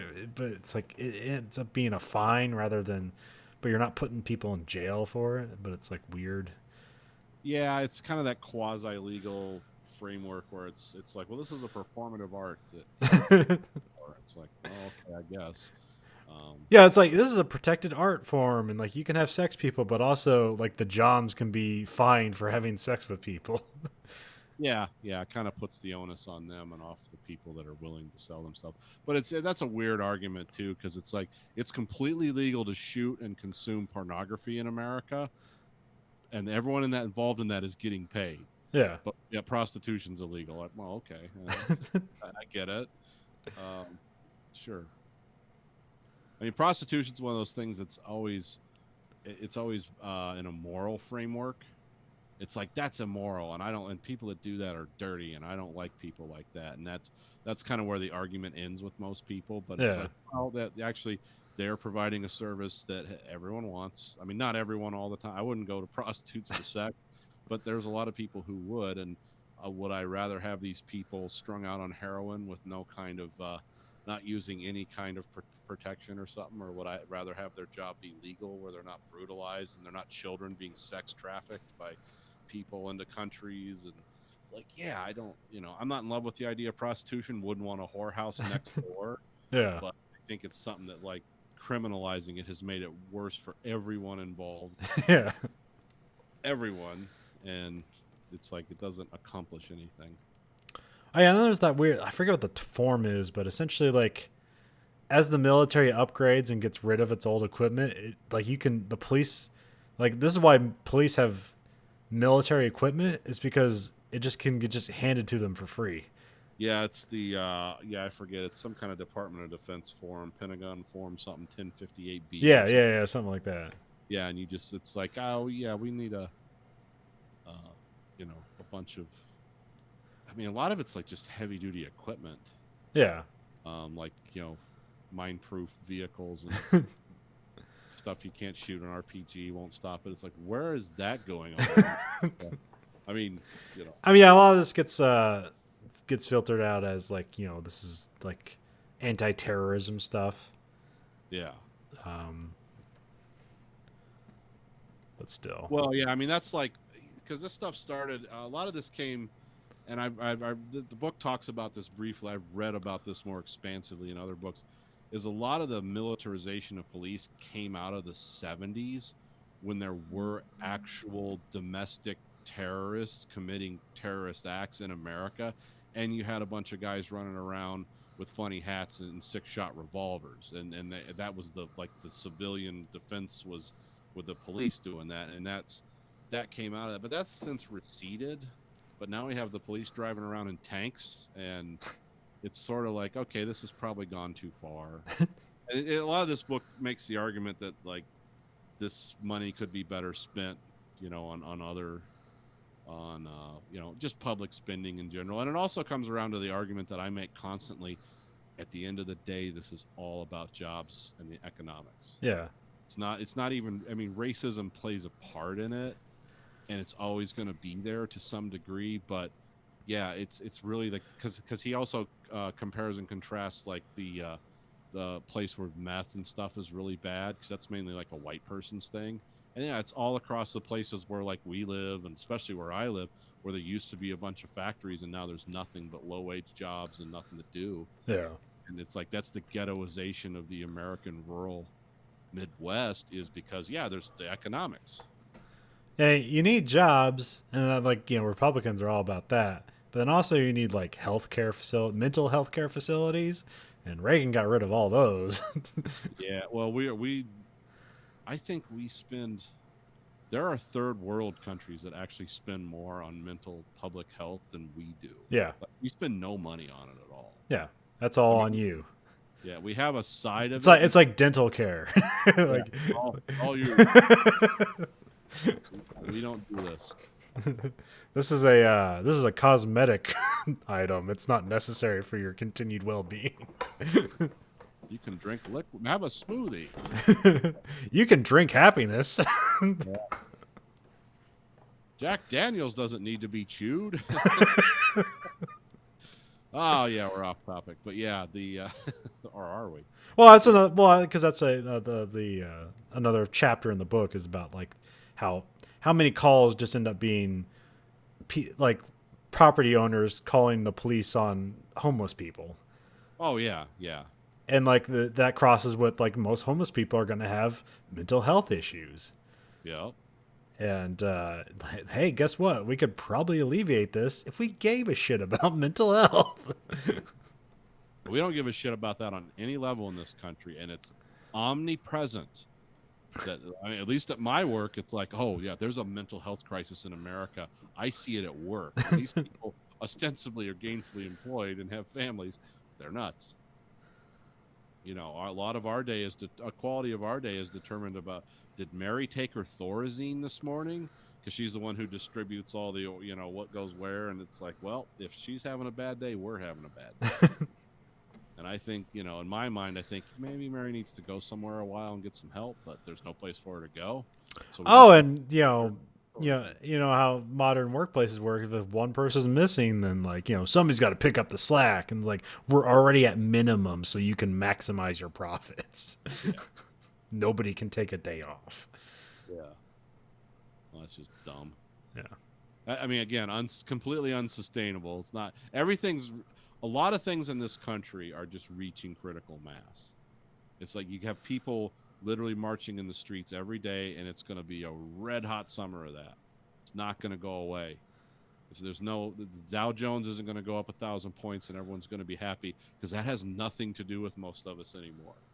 So it's not looking good for any of this stuff. And there's interesting bits about like how why does a cop like how cops just find houses that are jackpots for like if you just keep raiding it every week you'll get something out of it. Yep. So that's how like when like so say the drug dealer moves out of the house and then they just raid the house again, and like that's how some innocent families like dog gets shot because the cops are coming in to fuck everything up and then don't fix anything. Yeah. No, we have probable cause. There's always been drugs in this house. Yeah, and people who really were either not against you or kind of neutral towards you are now definitely against. Yes. Like you have just made a whole new family of enemies. As a matter of fact, if the drug dealer comes back and needs some place to hide, they'll probably hook him up. Because it's like, fuck those guys that shot my dog. I like the gang activity part of this book, too, that shows the whole failure of especially like the West Coast LA anti-gang task forces. It's like all the different approaches they had and how every one of them succinctly failed because it was either hyper enforcement, brutality, incentivizing snitching, or a combination of all three. And each new program or iteration of an anti-gang task force made crime go down until they just ran out of funding for the anti-crime task force, and then the crime that went down 1% suddenly goes back up 5% above what it was. Because you're not constantly there, and the stuff you're doing is just making you enemies in the community. Yeah. And also the gang activity is very, very exaggerated. Because when you remember, I don't know if you remember in the 90s and the late 80s, like they made movies about that. Like Colors and things like that, where there were these hyper violent gangs, like RoboCop style gangs, murdering police, murdering everyone. And when you look into the reality of it, it's like, oh, it's much looser and less affiliated than that. What was the thing that the guy made up like in the 90s, like with the super predator theory? Yeah, the super predators. that was crazy. That's when they because they said these people were like, they're raised in such brutality and violence. They're just like pure sociopaths. Crack babies was another term that was like thrown around. It's like you're gonna have these completely dehumanized people. We got to lower the sentencing guidelines to like a kid who's 14 can be sentenced to adult length prison sentences, and Bill Clinton came along and signed all that shit in. Yeah. Because if you talk to some of my black friends around here, you talk to them about, hey, what's the deal with Hillary Clinton? It's like, well, her husband said we were super predators, so fuck her and fuck him. I'm not voting for him. It's like, okay. Yeah, I heard that from people. I didn't know that until I asked. It's like, what do you guys not like about Hillary? Well, the crime bills her and her husband did in the 90s, like mandatory minimums, 3 strikes, you're out. It's like everyone went to prison. Nothing got better. Yeah. one got hired. No one's life improved. It's just a bunch of our family members went to prison for, small drug offenses that turned into police rappelling out of helicopters and shit. Well, yeah, because that's another thing this book is critical of is like if you just put anybody in the criminal justice system, like it's never going to work out for them. They're never going to be rehabilitated. It's only going to be a problem for them. It's just a holding cell. Like, even me, a person who like I've almost never dealt with the police whatsoever, but even I feel that like snitches get stitches. Like don't tell on people to the cops unless they're doing something violent. Yeah. And you. Yeah. Yeah. Because they're not. Because even if they're shitheads, they don't deserve what the criminal justice system is going to do with them. Now, it would feel good as revenge, but we've learned from The Last of Us that it's never fulfilling. Yeah, I mean it's going to create 3 problems. You're going to solve one, create 3. But yeah, that's a thing. I mean, like I said, I was surprised at how much of this stuff I knew when I was listening to the book. It's like, I read a book about that. I've heard about this. Yeah, I've heard this discussed before. I've just never seen it all in one place. Yeah. And it is a little thin on conclusions. I mean, it just because like anybody, like if you're going to be this hard on something, people are like, well, what's your solution? Like that's the easy way out to never listen to their argument. It's like, well, whatever we're doing now is not the solution. And we've only doubled down on it. Yeah, some of the stuff though, there's like, it's like I hear what he's saying, and again, I've heard all this stuff before. I mean, they've been talking about this since the '80s. Nothing's changed yet, but it's like there's no talk about the coefficient of any of this, like implementing this. Like what are we going to give something up? We're going to get something. It's like, what are we going to give up? And what are we going to get? And how, is that we're going to give up money? That's one thing, but it's like, what kind of like community standards do we have? What kind of the communities that we're comfortable living in? Like, well, what's going to happen with those? If we transition from police to a bunch of social workers running around, it's like, well, it's a combination, but like this book isn't like this book never presents any positive of what the police are good for. Oh yeah. That's why I came to a conclusion. It's like, if people are harming other people, that's where you need the police. Yeah. If it's a property thing, like we don't necessarily need to involve the police. We can involve like social workers or the literal lawmakers. You get the mayor out there talking to people rather than just hiding behind a desk all day. Yeah. But it's curious. It's like socially, like what's the coefficient there? Like, what are you going to give up for what are you going to get? And you have to do that. You have to do that in a time frame. Yeah. Because you can't assume you're going to have 20 years to. Optimistically, you'll have 2 years. Well, but we know what's going to happen. It's like, like the police are going to be like, we support you. And the lawmakers are like, look, we're putting it in action. And all they're going to do is just balk until everybody forgets about it. And then it'll go right back to where it was. It could do that, or it could get really dangerous. Yeah, it could be that too. Oh, we'll see what happens in Minnesota. So it could get to where you have like, what do they call that? What's that guy that wrote that? What was that? Oh, Chris Hedges. He had that book like America: The Farewell Tour, where he just talks about like just the death of America. It's a really upbeat book. It's all about Trump and all that. It feeds again from this kind of, well, from my point of view, this left portal. But it's like you'll get into the sanctuaries, or they'll kind of do what they call do they call them sanctuary zones in France? Or it's basically where they've stuck all the immigrants they can't do anything with. Oh. They're kind of like, it's like build that wall, but in your own country, like around. And it's like, and that's been going on. Well, also this book is surprised, it says like we're more segregated than we ever have been. So we've kind of already done that, haven't we? Well, yeah, but we haven't built physical barricades. No. Escape from New York style, where you just pass drugs and guns over the wall and let them sort it out. It's like, you don't want to get into that. Well, except those like pedo bridges in Florida, but yeah, that's pedophiles. That's a whole. Yeah, we don't care about that. Send all the police towards them and do whatever you want. Yeah, target practice, whatever. I don't care. Oh, it's funny. it was really funny in this book. Speaking of pedophiles, and they were talking about the school safety officers. And did I tell you? Did I tell you the story about Grayson School? Because the trial is over now, so I can probably talk about this stuff too. Not sure. They had a school safety officer there. Yeah. Worked with the police, or he was a policeman for the town. Basically got caught in an internet sting, soliciting an underage child for sex, and it's like, that's your school safety officer. Because my son was just like, I can't, that guy was like in the school, and he was like a cop, and he always seemed friendly, and he was kind of looking out for people, and he was a total fucking creep. And I was like, well, yeah, I mean, that's get used to that. You never know who you can trust or what the hell they're doing. I'm guessing the school safety officer is the low totem on the pole at the police department. I'm guessing based on what happened, yeah. This wasn't just an allegation that this guy, like, there was a trial and he's in prison now. So that happened like a couple of years ago.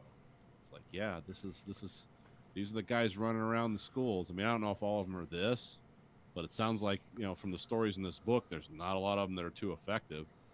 Like, yeah, well, yeah, because there's another thing where it's like, if you just put the police there and they enforce everything to the letter of the law, you're just harassing people for existing. Yeah, it's like the mentally disabled kid that got tasered. It's like, what? Big ass cop. It's like, just. I'm trying. Yeah, there's a bunch of awful things in this book where cops just shoot and rape people. Oh man, because there's like a whole like. There's one that was like a crew of people that it was basically, it's like, is this what The Shield is based on? Because they're cops, but they were just criminals, like with a badge. A Rampart conspiracy out in California. Yeah. Rampart division of the LAPD. Yeah, I talked about that before I read this book. Yeah, they're basically cops that turned completely into criminals. It's like, we're going to do drug raids. We're going to do drug money seizures. We're going to turn the money in. We're going to take the drugs, turn around, sell them. Yeah, yeah. And we're going to do it for 18 years. We're not going to go on just for a year or two of madness and then we all come to our senses. It's like, no, this is going to go on until the FBI comes in and starts arresting people. Yeah, so that was, I remember that. And the amount of cops are just, that when they fuck something up and then they feel the pressure and then they just like plant evidence on people, which I I always felt like that was like something that just happened in the movies, because that's like an interesting, that's a wrinkle. That's a wrinkle in the plot. It's like, oh no, he fucked up. Like, what's going to happen here? It's like, oh no, it's just every day. Yeah. I mean, and these body cameras that they turn off, sometimes they don't, like that guy in, I think it was in Cleveland, those cops. It's like they just pulled this guy out of a car and it was like a wild melee.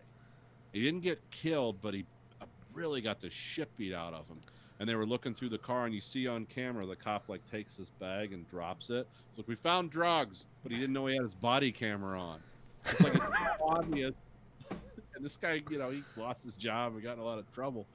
But it's like, fuck, yeah, it's. Or, I heard a story from this is a wrestling perspective again. So CM Punk was a wrestler, and he was in a tag team, and also just they call them road wives or whatever when they end up going to being like the same hotel all the time. They travel all the time together.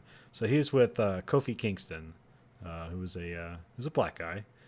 Yeah. But also, like, Kofi Kingston seems to have, like, he always referred to him as being naive. So it seemed that Kofi Kingston never really dealt with the police before, whereas CM Punk is like a hardened dipshit from Chicago. Okay. So they got pulled over one time by the police, and of course there's nothing in the car because Kofi Kingston doesn't do drugs. CM Punk is straight edge, so there's no drug in the car. But like, they see a black guy, it's like there's got to be drugs in the car. Yeah. Or they see all the protein powder they have, like, oh, there's something here, like we got something going. And like Kofi's like, yeah, we'll just get out of the car. Sure, you can search the car. And like CM Punk's like, no, like they do not.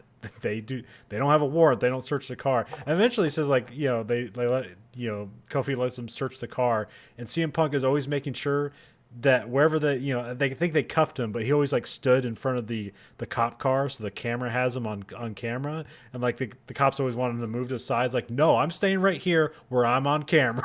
And Kofi didn't know like what the fuck is going on. It's like, and apparently CM Punk has dealt with shitty police before, that he knows like that's how you save yourself. That's how you create evidence for yourself. Yeah, you're not going to say I resisted arrest off camera.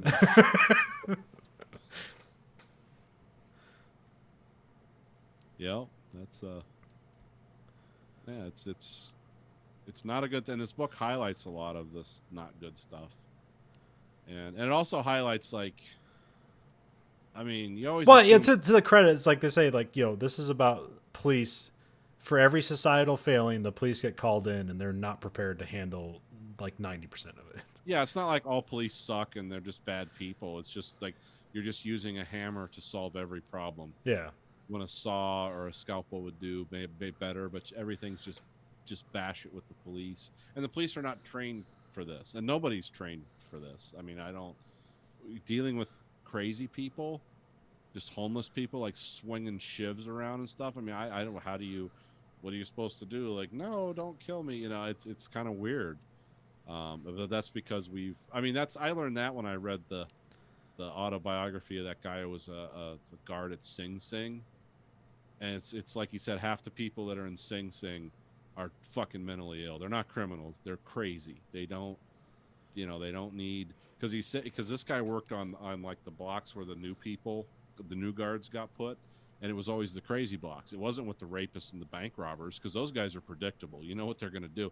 No, they put the new guys in with the crazies, because this guy's one day is going to be like, oh, hey, how you doing? The next day he's going to be throwing shit at you, and you don't know when or why this is going to happen, but you do learn to get them down to the infirmary on a regular basis where they're forced to take their drugs, because then they say like all the mentally ill people are in prison, it's very low impact, low crime, because if they're on their medicine, they're fine. They're just kind of bored because they're in prison. But yeah, I mean, so it's this whole, a lot of the crime in this country is just related to that. But I don't, sometimes I wonder, like, well, how effective is our mental health system going to be if we just ballooned it up to a huge size? Like, what would it start creating its own customers, or it's 30% of the population severely mentally ill and we don't know it? Would we not hear about all these conspiracy theories anymore if we had an effective podcast? Are they gonna are the people making private prisons? Are they gonna pivot to private mental health institutions and just find a way to get money for it anyways? Yeah. I mean, that's exactly. Well, that stuff about the immigration part of this book, I didn't realize all the holding shit for illegals that are caught here. Those are it's like 70% of them are private corporations, private prisons. Oh yeah. That's frightening. It's like, no, because people die all the time in prison and stuff. And you're like, how are all these immigrants dying? And then because you don't know, you think they're being put in an ICE facility that's run by professionals, like law enforcement people. It's like, how's this guy dying of diabetes? And you find them out. Oh yeah, these are private prisons. These guys don't get paid shit. They're the guards don't know a second language. Yeah, the guards do not speak Spanish, even though those facilities specifically designed to take overflow from the ICE holding facilities. So yeah, this guy's going to die from not having insulin because nobody knows what he's saying that's running the prison. They're just like, oh, he's just playing a game, let him go. So that's like, oh, this is why this is a clusterfuck. And then you look at the cost benefit of like running someone through the system from the time they're a juvenile until they're an adult, where it's in and out of prison, in and out of prison, in and out of arrests and everything. And you realize, oh, this costs millions of dollars over the course of this one guy's life. It's like you're at like $1 million or something. It's like, oh, we could have spent that money so much more wisely if we had something for these people to do other than just go to prison and come out, and because they were in prison they can never get a job. It's like, that makes sense. That's a recipe for success. Crime's readily available. Well, I mean, that's the racial element of all this. Yeah. Is like, yeah, these guys are going to go to prison, and yeah, they're not going to be able to get jobs when we come out because they're a bunch of black guys and Latin American guys, whatever. We don't care. I mean, the people writing the laws do not look like these guys, and they don't have their interests in heart. And that's where I do see the racism, in especially stuff like this. It's like, oh, these organizations were just built around white fear and maintaining the status quo. Even if it costs 10 times as much, we're going to maintain the status quo. So, yeah. You see that, and you're like, huh. And then you want to talk about the Philadelphia police bombing. Oh yeah, yeah. I talked Is a that little- is that related to this at all, or? Yeah, actually, it is. Okay. Let me get my thing up here. This is the this happened in 1985. I thought it was. Oh, okay. This is called the Move bombing, and the Move is an organization. It's described as a militant anarcho-primitivist. What that means, I mean, I know what some of it means, but essentially, it's kind of like it was like the Black Panthers, kind of, but a more extreme version of. But they were like separatists. Yeah. Like they didn't want to be bothered by other people, including their neighbors. So the neighbors kept calling the police on them in this area because these people would like yell through bullhorns and stuff, and so the police showed up, and they were going to remove these. There were 13 people barricaded in this house, and so like the police showed up, and there was like a shootout. Like someone had a semi-automatic rifle up there or whatever. So it went from like 10 police showing up to say, "Hey, you got to knock this off," to 500 police show up. They fired 90,000 rounds. Jesus Christ. And that's not even like nobody knows how many people got killed when that happened, but there was still some shooting coming from the house. And then they essentially the police decided this is getting too dangerous, so they went to the FBI and essentially got plastic explosives from the FBI. It's not quite as powerful as C4, but it's like it's really close to it. Like Simpec, or what was they call it? Simtex? Yeah, Simtex. Yeah, this is more pound to pound. This is more like dynamite power. Yeah. So it's not like plastic explosives. But anyway, they took 5 pounds of this and dropped it from a helicopter onto the roof of this house. And the explosion you can see on TV. And this is the Philadelphia Police Department doing this. And it essentially blew 5 people to vapor instantly in the house. Like they never found their body. 3 of them were children. 3 of them were adults. And then, of course, everything caught on fire. And the police created this cordon, and they let 13 blocks burn to the ground. Jesus Christ. And so there was, I think there was 1 person left alive that was in the building. And, oh, I forget what happened. It destroyed like 65 houses. It was crazy. Jesus. The people who owned houses around there in 2005 got a $12 million lawsuit settlement with the city, and the one lady who survived got $1.5 million in 1996 as a settlement against the police department. It's kind of a weird. There's some documentaries you can watch on it. There's more of a story here. But this is just, I'm just going over the facts of like how crazy this got. Because essentially the mayor, who apologized for this several times publicly, they told him in his reflection on it, he basically felt it's like, oh, they overstated the danger. And they told me we have to take this action. And so he did approve it. He was like, yeah, okay, if it's this bad. But then, of course, they did this, and even in 1985, a lot of the American public was like, "Whoa, what the fuck?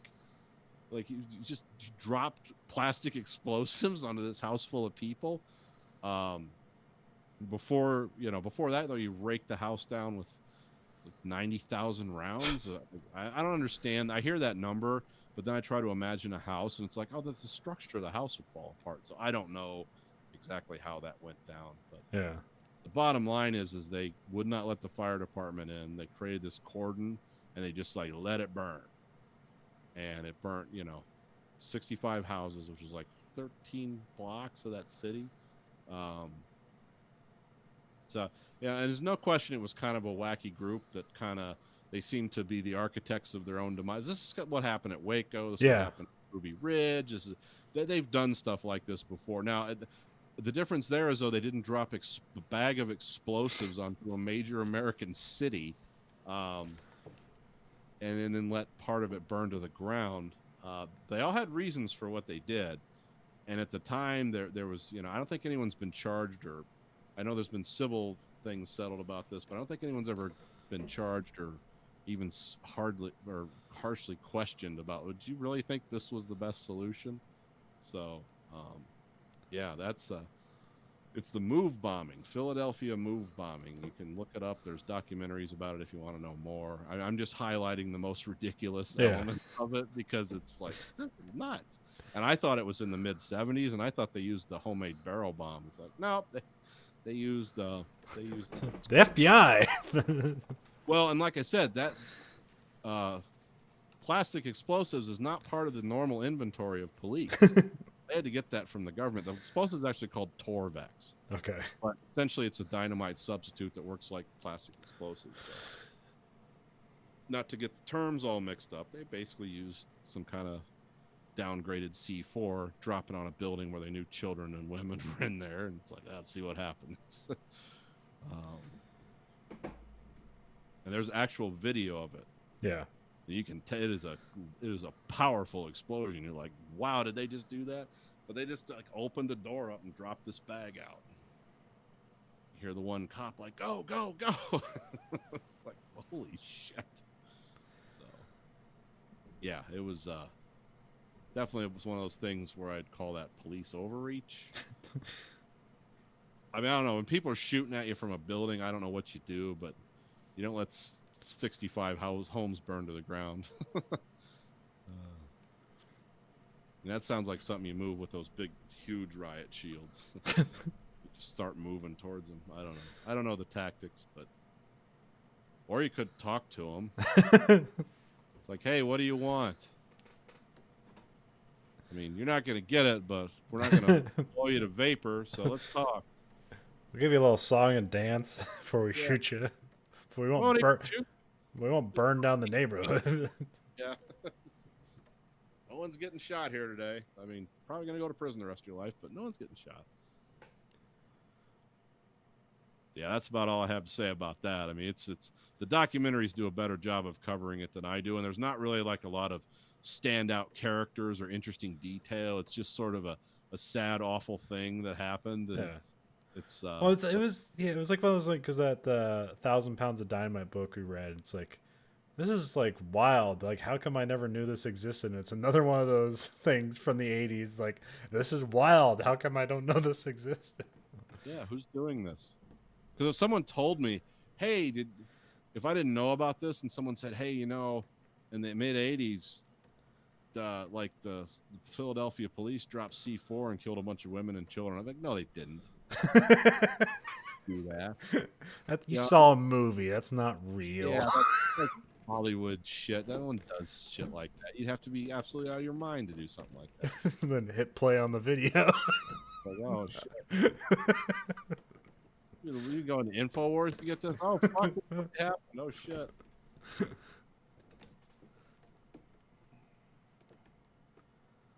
Yeah, you'll never hear him talk about that on, like, conspiracy channels and stuff.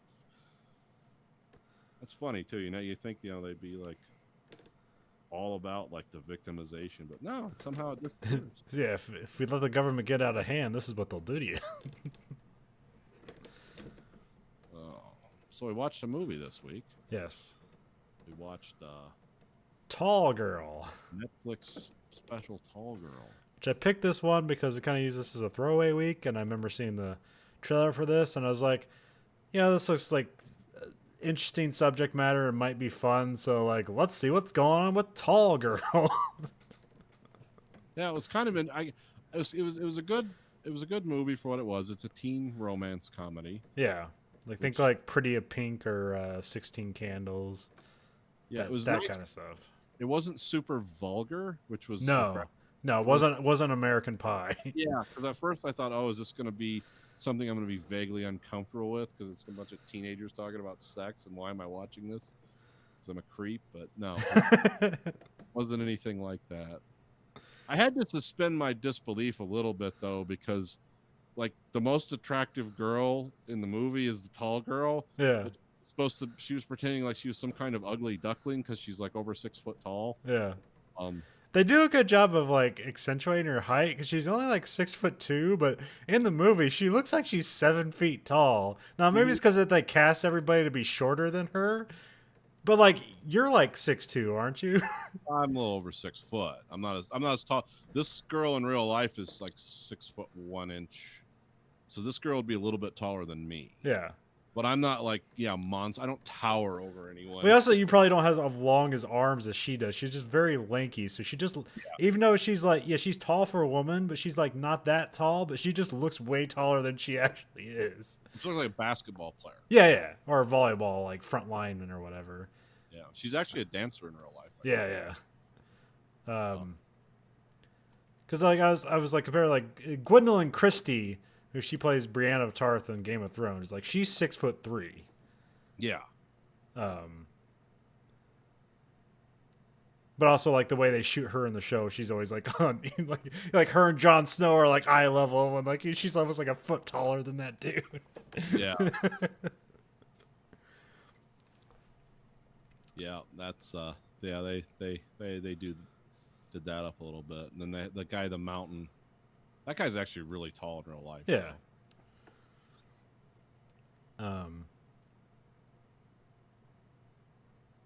Yeah, tall girl. Let's see, what can I say? Yeah. I don't know. I just picked it around. It's for like one of these, because like I don't know like what movies are like doing this now. So I'm guessing this would be like Grayson's, Pretty in Pink. His generation's Pretty in Pink. Probably, yeah. Because I can't think of any other movies like doing. There's probably it out there, but it's not geared toward me, so I'd never know it existed. Yeah. It's just kind of it's like a teen romance comedy with like the shtick is, it's exactly what the title of the movie is. It's like this one girl's really tall. Yeah. And I thought like because she's really tall, I thought maybe she just got casted for that reason. But she's an okay actor. So Yeah, she does a good job with. I mean, there's not a lot of depth to any of these performances. No. Just a bunch of people pretending to be teenagers. And there's some interesting like modern day stuff, I guess. It's more multicultural. It's not a bunch of white people. The small best friend that's like trying to be her boyfriend, like his mom's black, and she just shows up. You don't know why. They don't explain it. It's just cool. He's got a black mom and he's white. Who cares? He's not like black or anything, but no. And you got the exchange student from Sweden. There's the fun wrinkle there is that like in Sweden he's like the nerdy short guy. Just as tall as tall girl. Yeah. But Sweden he's like just kind of a nerd, which is funny. I didn't know her dad was Steve Zahn till I saw it. It's like, oh yeah, I remember this guy. That was funny. And you have with Alice from The Office. She's the mom. Yeah. And I got confused with her sister and like the main antagonist. Like I thought they were the same person at some point. Yeah, some of these people look alike and kind of act alike, but they're not. But yeah, her tall girl's older sister is like a pageant like participant, and she helps her out to try to get the Swedish kid. And so like there's that point where like the one girl goes up to the Swedish guy and like says something in Swedish, and I thought that was her sister, and I thought that was like going to be the dilemma is that her sister and her are going after the same guy. And then at some point I realized like, oh, I like, is her sister still in high school or is she out of high school at this point? Yeah, so a couple of these people, I was unclear on that, but yeah, I was assembling an engine on a model while I was watching this. Yeah, you didn't need to pay attention. It's okay. I just kind of threw this in here, so it's not a movie we'd normally watch. So I figured, but it's also like we said, it's perfectly fine for what it is, and directed by a black woman, which probably the only black woman I know that's a director. What about that lady who directed The Wrinkle in Time? Oh yeah, I never saw that, so I never really like. invested information. Looks better. Yeah. I mean, a lot better. So yeah, I thought that was interesting. Kind of made me wonder, like if the main character. Well, I'm not sure if they'd like, the main character's got to be black or something, because like the director didn't write it, so she just came in and directed it. But Yeah. I thought she did like totally good job. So Yeah. yeah, seems to be her resume seems to she does a lot of like TV work. So we'll see if she gets another movie. Yeah. And I thought it's a tall girl. I think her name's like Ava or something like that. I figured she would like oh, this will be her first movie, and then like she's gonna get like cast as like an X-Men or something. Like she has no more work on her Internet Movie Database, so I'm not sure if she's gonna continue acting or not. Ava Michelle. Yeah, She's right down the road. She's from Fenton, Michigan. yeah, she's like pretty much the same age as Grayson too. Yeah. It's produced by McG. Yeah, yeah. Interesting. You know who McG is? Yeah. Okay. Well, I know him from. I know he directed Terminator Salvation. Yep, I know he did the Charlie's Angels. yep. That's about it. That's about it. He did that Fastlane TV show. Don't remember that one. It had Bill Bellamy and some white dude, and they had a bunch of fast cars in it. It's called Fastlane. They're cops. Okay. I think there's only one season of it. I remember like the advertisement kind of made it seem exciting at first, like, but then it wasn't. So, I think, but yeah, Tiffany had what's her Tiffany Amber Thiessen was in it from Saved by the Bell. Oh, and he directed Shadowhunters and Lethal Weapon. Oh, the TV show. Okay, Also a producer on that. what's Shadowhunters? Oh no, I never heard of it. It's on for 3 years.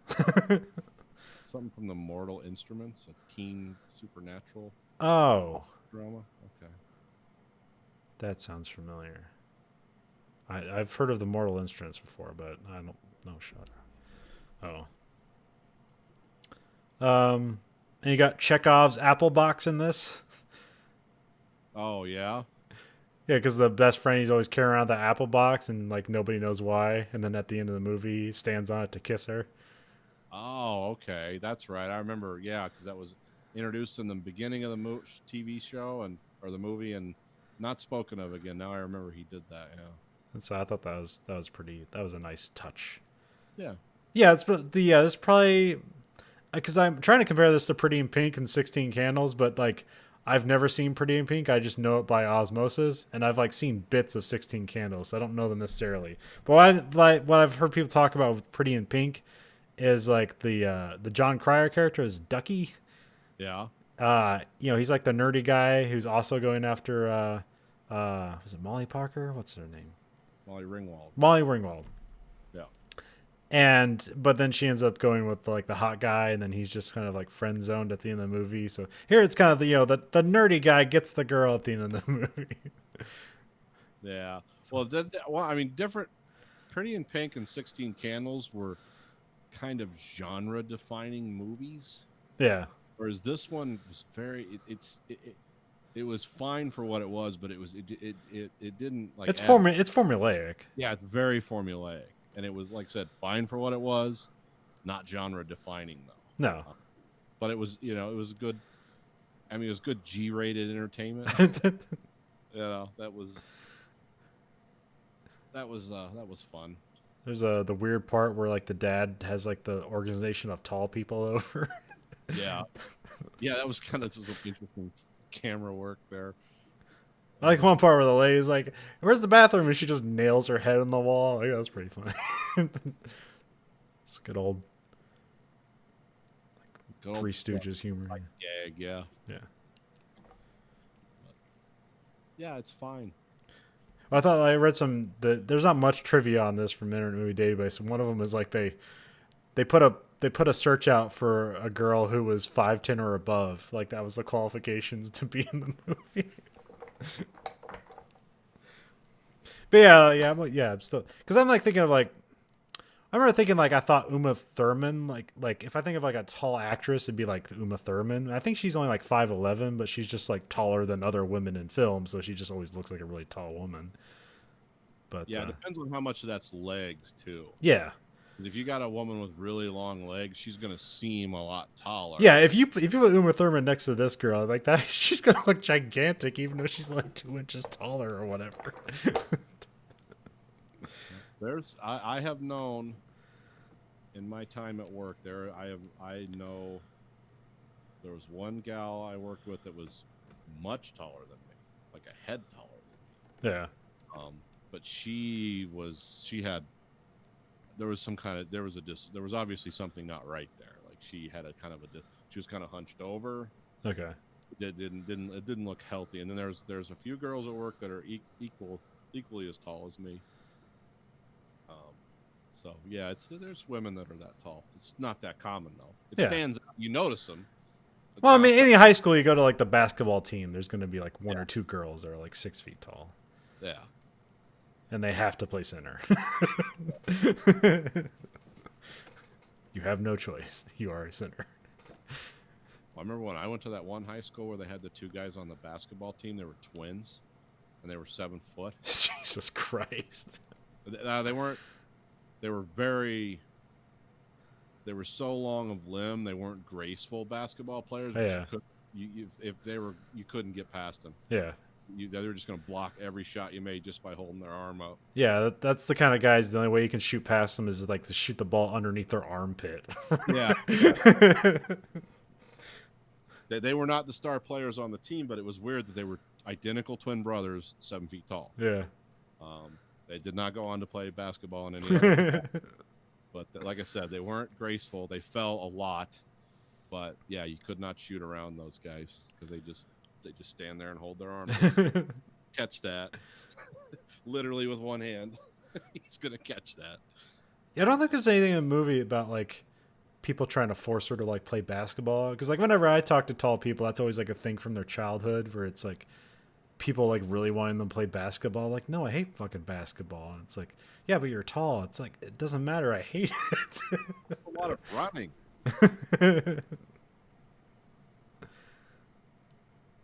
And changing direction quickly. You know, it's Yeah. it's not good on your knees, especially if you're one of those really tall people with like really like nebulous or dubious knee and ligament situations because you're so lanky. Yeah, there's tall people like Shaq that are like proportionally their size. Yeah. And tall people that have like Tinker Toy hips and stuff. Didn't grow. Like you've got the hips of a 5'5". It's like, yeah, you're gonna. Because those people that really have like giantism, like they're in wheelchairs by the time they're 30. Yeah. 'Cause they can't support. Their body was never meant to support something. That's why when you see those guys like the strongman guy, what's this guy's name, Half Thor or whatever, it's just like, yeah, that guy's proportionally that's you put him next to a 95-pound woman, it's like those are both human beings, but wow, is there a lot of variation? That's like a pug and a Saint Bernard. It's like that is a very strange thing that people get that huge. But God knows what people are doing now, you know. It's like the baseball players during the home run derby era of we do drug testing, but in a very limited way. You know, Mark McGuire and Sammy Sosa, like their heads got bigger and they were full-grown adults when they started playing baseball. And were twice the size. It's like that doesn't happen normally. That's not natural. You can tell me I'm full of shit. I can't tell you exactly why that happened, but I know it's not normal. And Randy Johnson, 7-foot guy and play pitcher. So Yeah. I think he was 7 feet tall. I don't know, you get that 7-foot mark, it's like, yeah, you're just welcome to the world of custom-made furniture. I was like, in wrestling, they basically if you're like above 6'5", they just list you as being 7 feet tall. Viewed it, it's like, yeah, he looks like 7. I mean, it's advantage if you're just when you're taller than everybody else, they can just say whatever number they want. Yeah. Like I think they always said Andre the Giant was 7 feet tall, and he wasn't. I think he was like 6'9" or 6'10", which is still fucking tall. But The weird thing about Andre the Giant was not his height was stunning, but his width was stunning too. yeah, It's the size of that man's hands and feet. And I know he had a disorder. That wasn't like natural. Or, yeah, he had like whatever growth hormone your body makes. It never stopped producing in his body. Because they said he was always like, oh, he had a real drinking problem. It's like, no, he was constantly in pain. Yeah. And that's how you treated that. If Well, you it's- Well, at some point, his body just stopped growing, his outside body, but his organs kept growing, which is essentially what killed him. Christ, yeah, that's And he could have had a procedure to stop it, but he didn't. I can't remember why, but I think he couldn't stop drinking long enough. probably. I could be wrong. I mean, I heard he used to drink just tremendous Oh amounts. yeah, He was in pain. whatever you think it is, it's a comical amount what he actually drank. Have you ever seen that picture of him like holding a can of beer? Yeah, it looks like the size of his thumb is like the size of a can of beer. Yeah, it just looks like a baby, like he's holding like baby stuff, like a normal sized guy was holding like a baby beer or something, you know.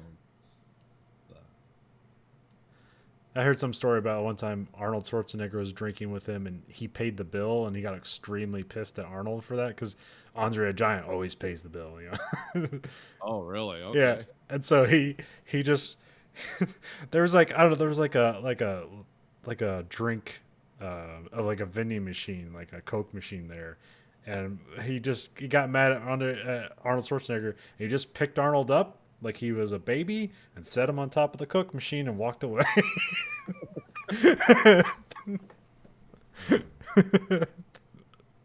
That would be funny to see. What did I just see? Let me put my doll away. What are you doing? What are you doing? I do not want to be up here. Giant man, Arnold Schwarzenegger is a huge guy, not like that big, but it's like it would be funny to see Andre the Giant pick him up. He was like Mr. Universe back then, wasn't he? Yeah. He could just like look like a.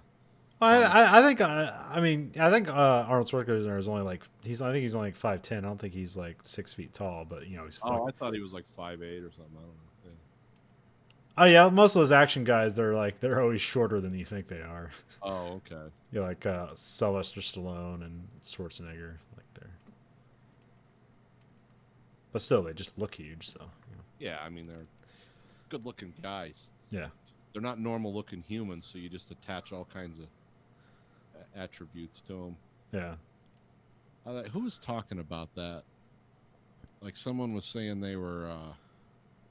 I think it was a comedian, and they were on a movie set, and they'd never done a movie before. They'd only done TV, and they hadn't really been around a lot of actors. And it's like, oh, this is why these people are actors, because I look like this, and this is what like the main character's second best friend looks like, and she's fucking beautiful, and I look like me. This is why these people are actors. Because they all look beautiful and they all look like they haven't had a meal in a week, and everyone's like just thin as a wasp, which is not normal people. Yeah. There was an interesting thing when Bill Burr recently was on Joe Rogan. He's talking about acting because he's in that King of Staten Island movie. Okay. And he said he had to do a lot, like kind of dig deeper for this movie and have more breadth of character. But he was like talking about like the idea of like, the difficult part about being an actor is like you at all times you have to have emotions available to you at all times. Like all your emotions have to be available at all times. Yeah. And he said how difficult that was because like he spent his whole life repressing emotions and forgetting about things and compartmentalizing. What about when your grandma died? No. Yeah. That's why guys like Christian Bale just are nuts, right? Because Yeah. constantly in that high-strung mode of. That's why you freak out at the lighting guy. You trying to do your best performance. Yeah, because Christian Bale's been torturing himself for the last 12 hours trying to get some roll down so he can say 3 lines on set, and then like some guy's laughing about something and screws up a take, and he flips out on him. You shouldn't do that, but also, that's that's why you pay somebody $20 million to work for 3 months. Yeah. Who's the guy that's really intense? He does a movie like every 5 years. Oh, Daniel Day-Lewis? Yeah, isn't he like that too? Or he's just like, Well, he's like full, what do you call it, method actor. yeah, he like is immersed in the character. And you have to like when he's playing Lincoln, like everyone had to refer to him as like Lincoln and shit. Like even when even when the cameras aren't rolling, like he's Abraham Lincoln. That's why he only does a movie once. I don't know. Then you get people like, you hear like Harrison Ford talk about acting. And he's like, that's all bullshit. It's like you just act. But also Harrison Ford plays characters that are more essentially himself. He doesn't have to like, Harrison Ford never like hid behind or disappeared behind a role or anything like that. Yeah, because Han Solo, Indiana Jones, was essentially the same person, just with some different,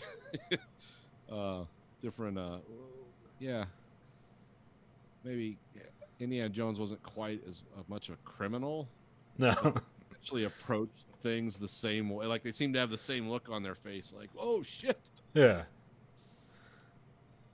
Whereas like somebody like fucking what's that guy from The Fifth Element? Oh, Gary Oldman? Yeah, Gary Oldman. Like Gary Oldman pretty much disappears behind every role he does. Yeah. Like you're going in and you're gonna see like Gary Oldman took something and turned it to 11 and like here it is. Yeah, he did like I remember Dracula. Like the one with Keanu Reeves. Yeah. He was easily like, I think they just turned the movie over to him. It's like, just keep the camera on him.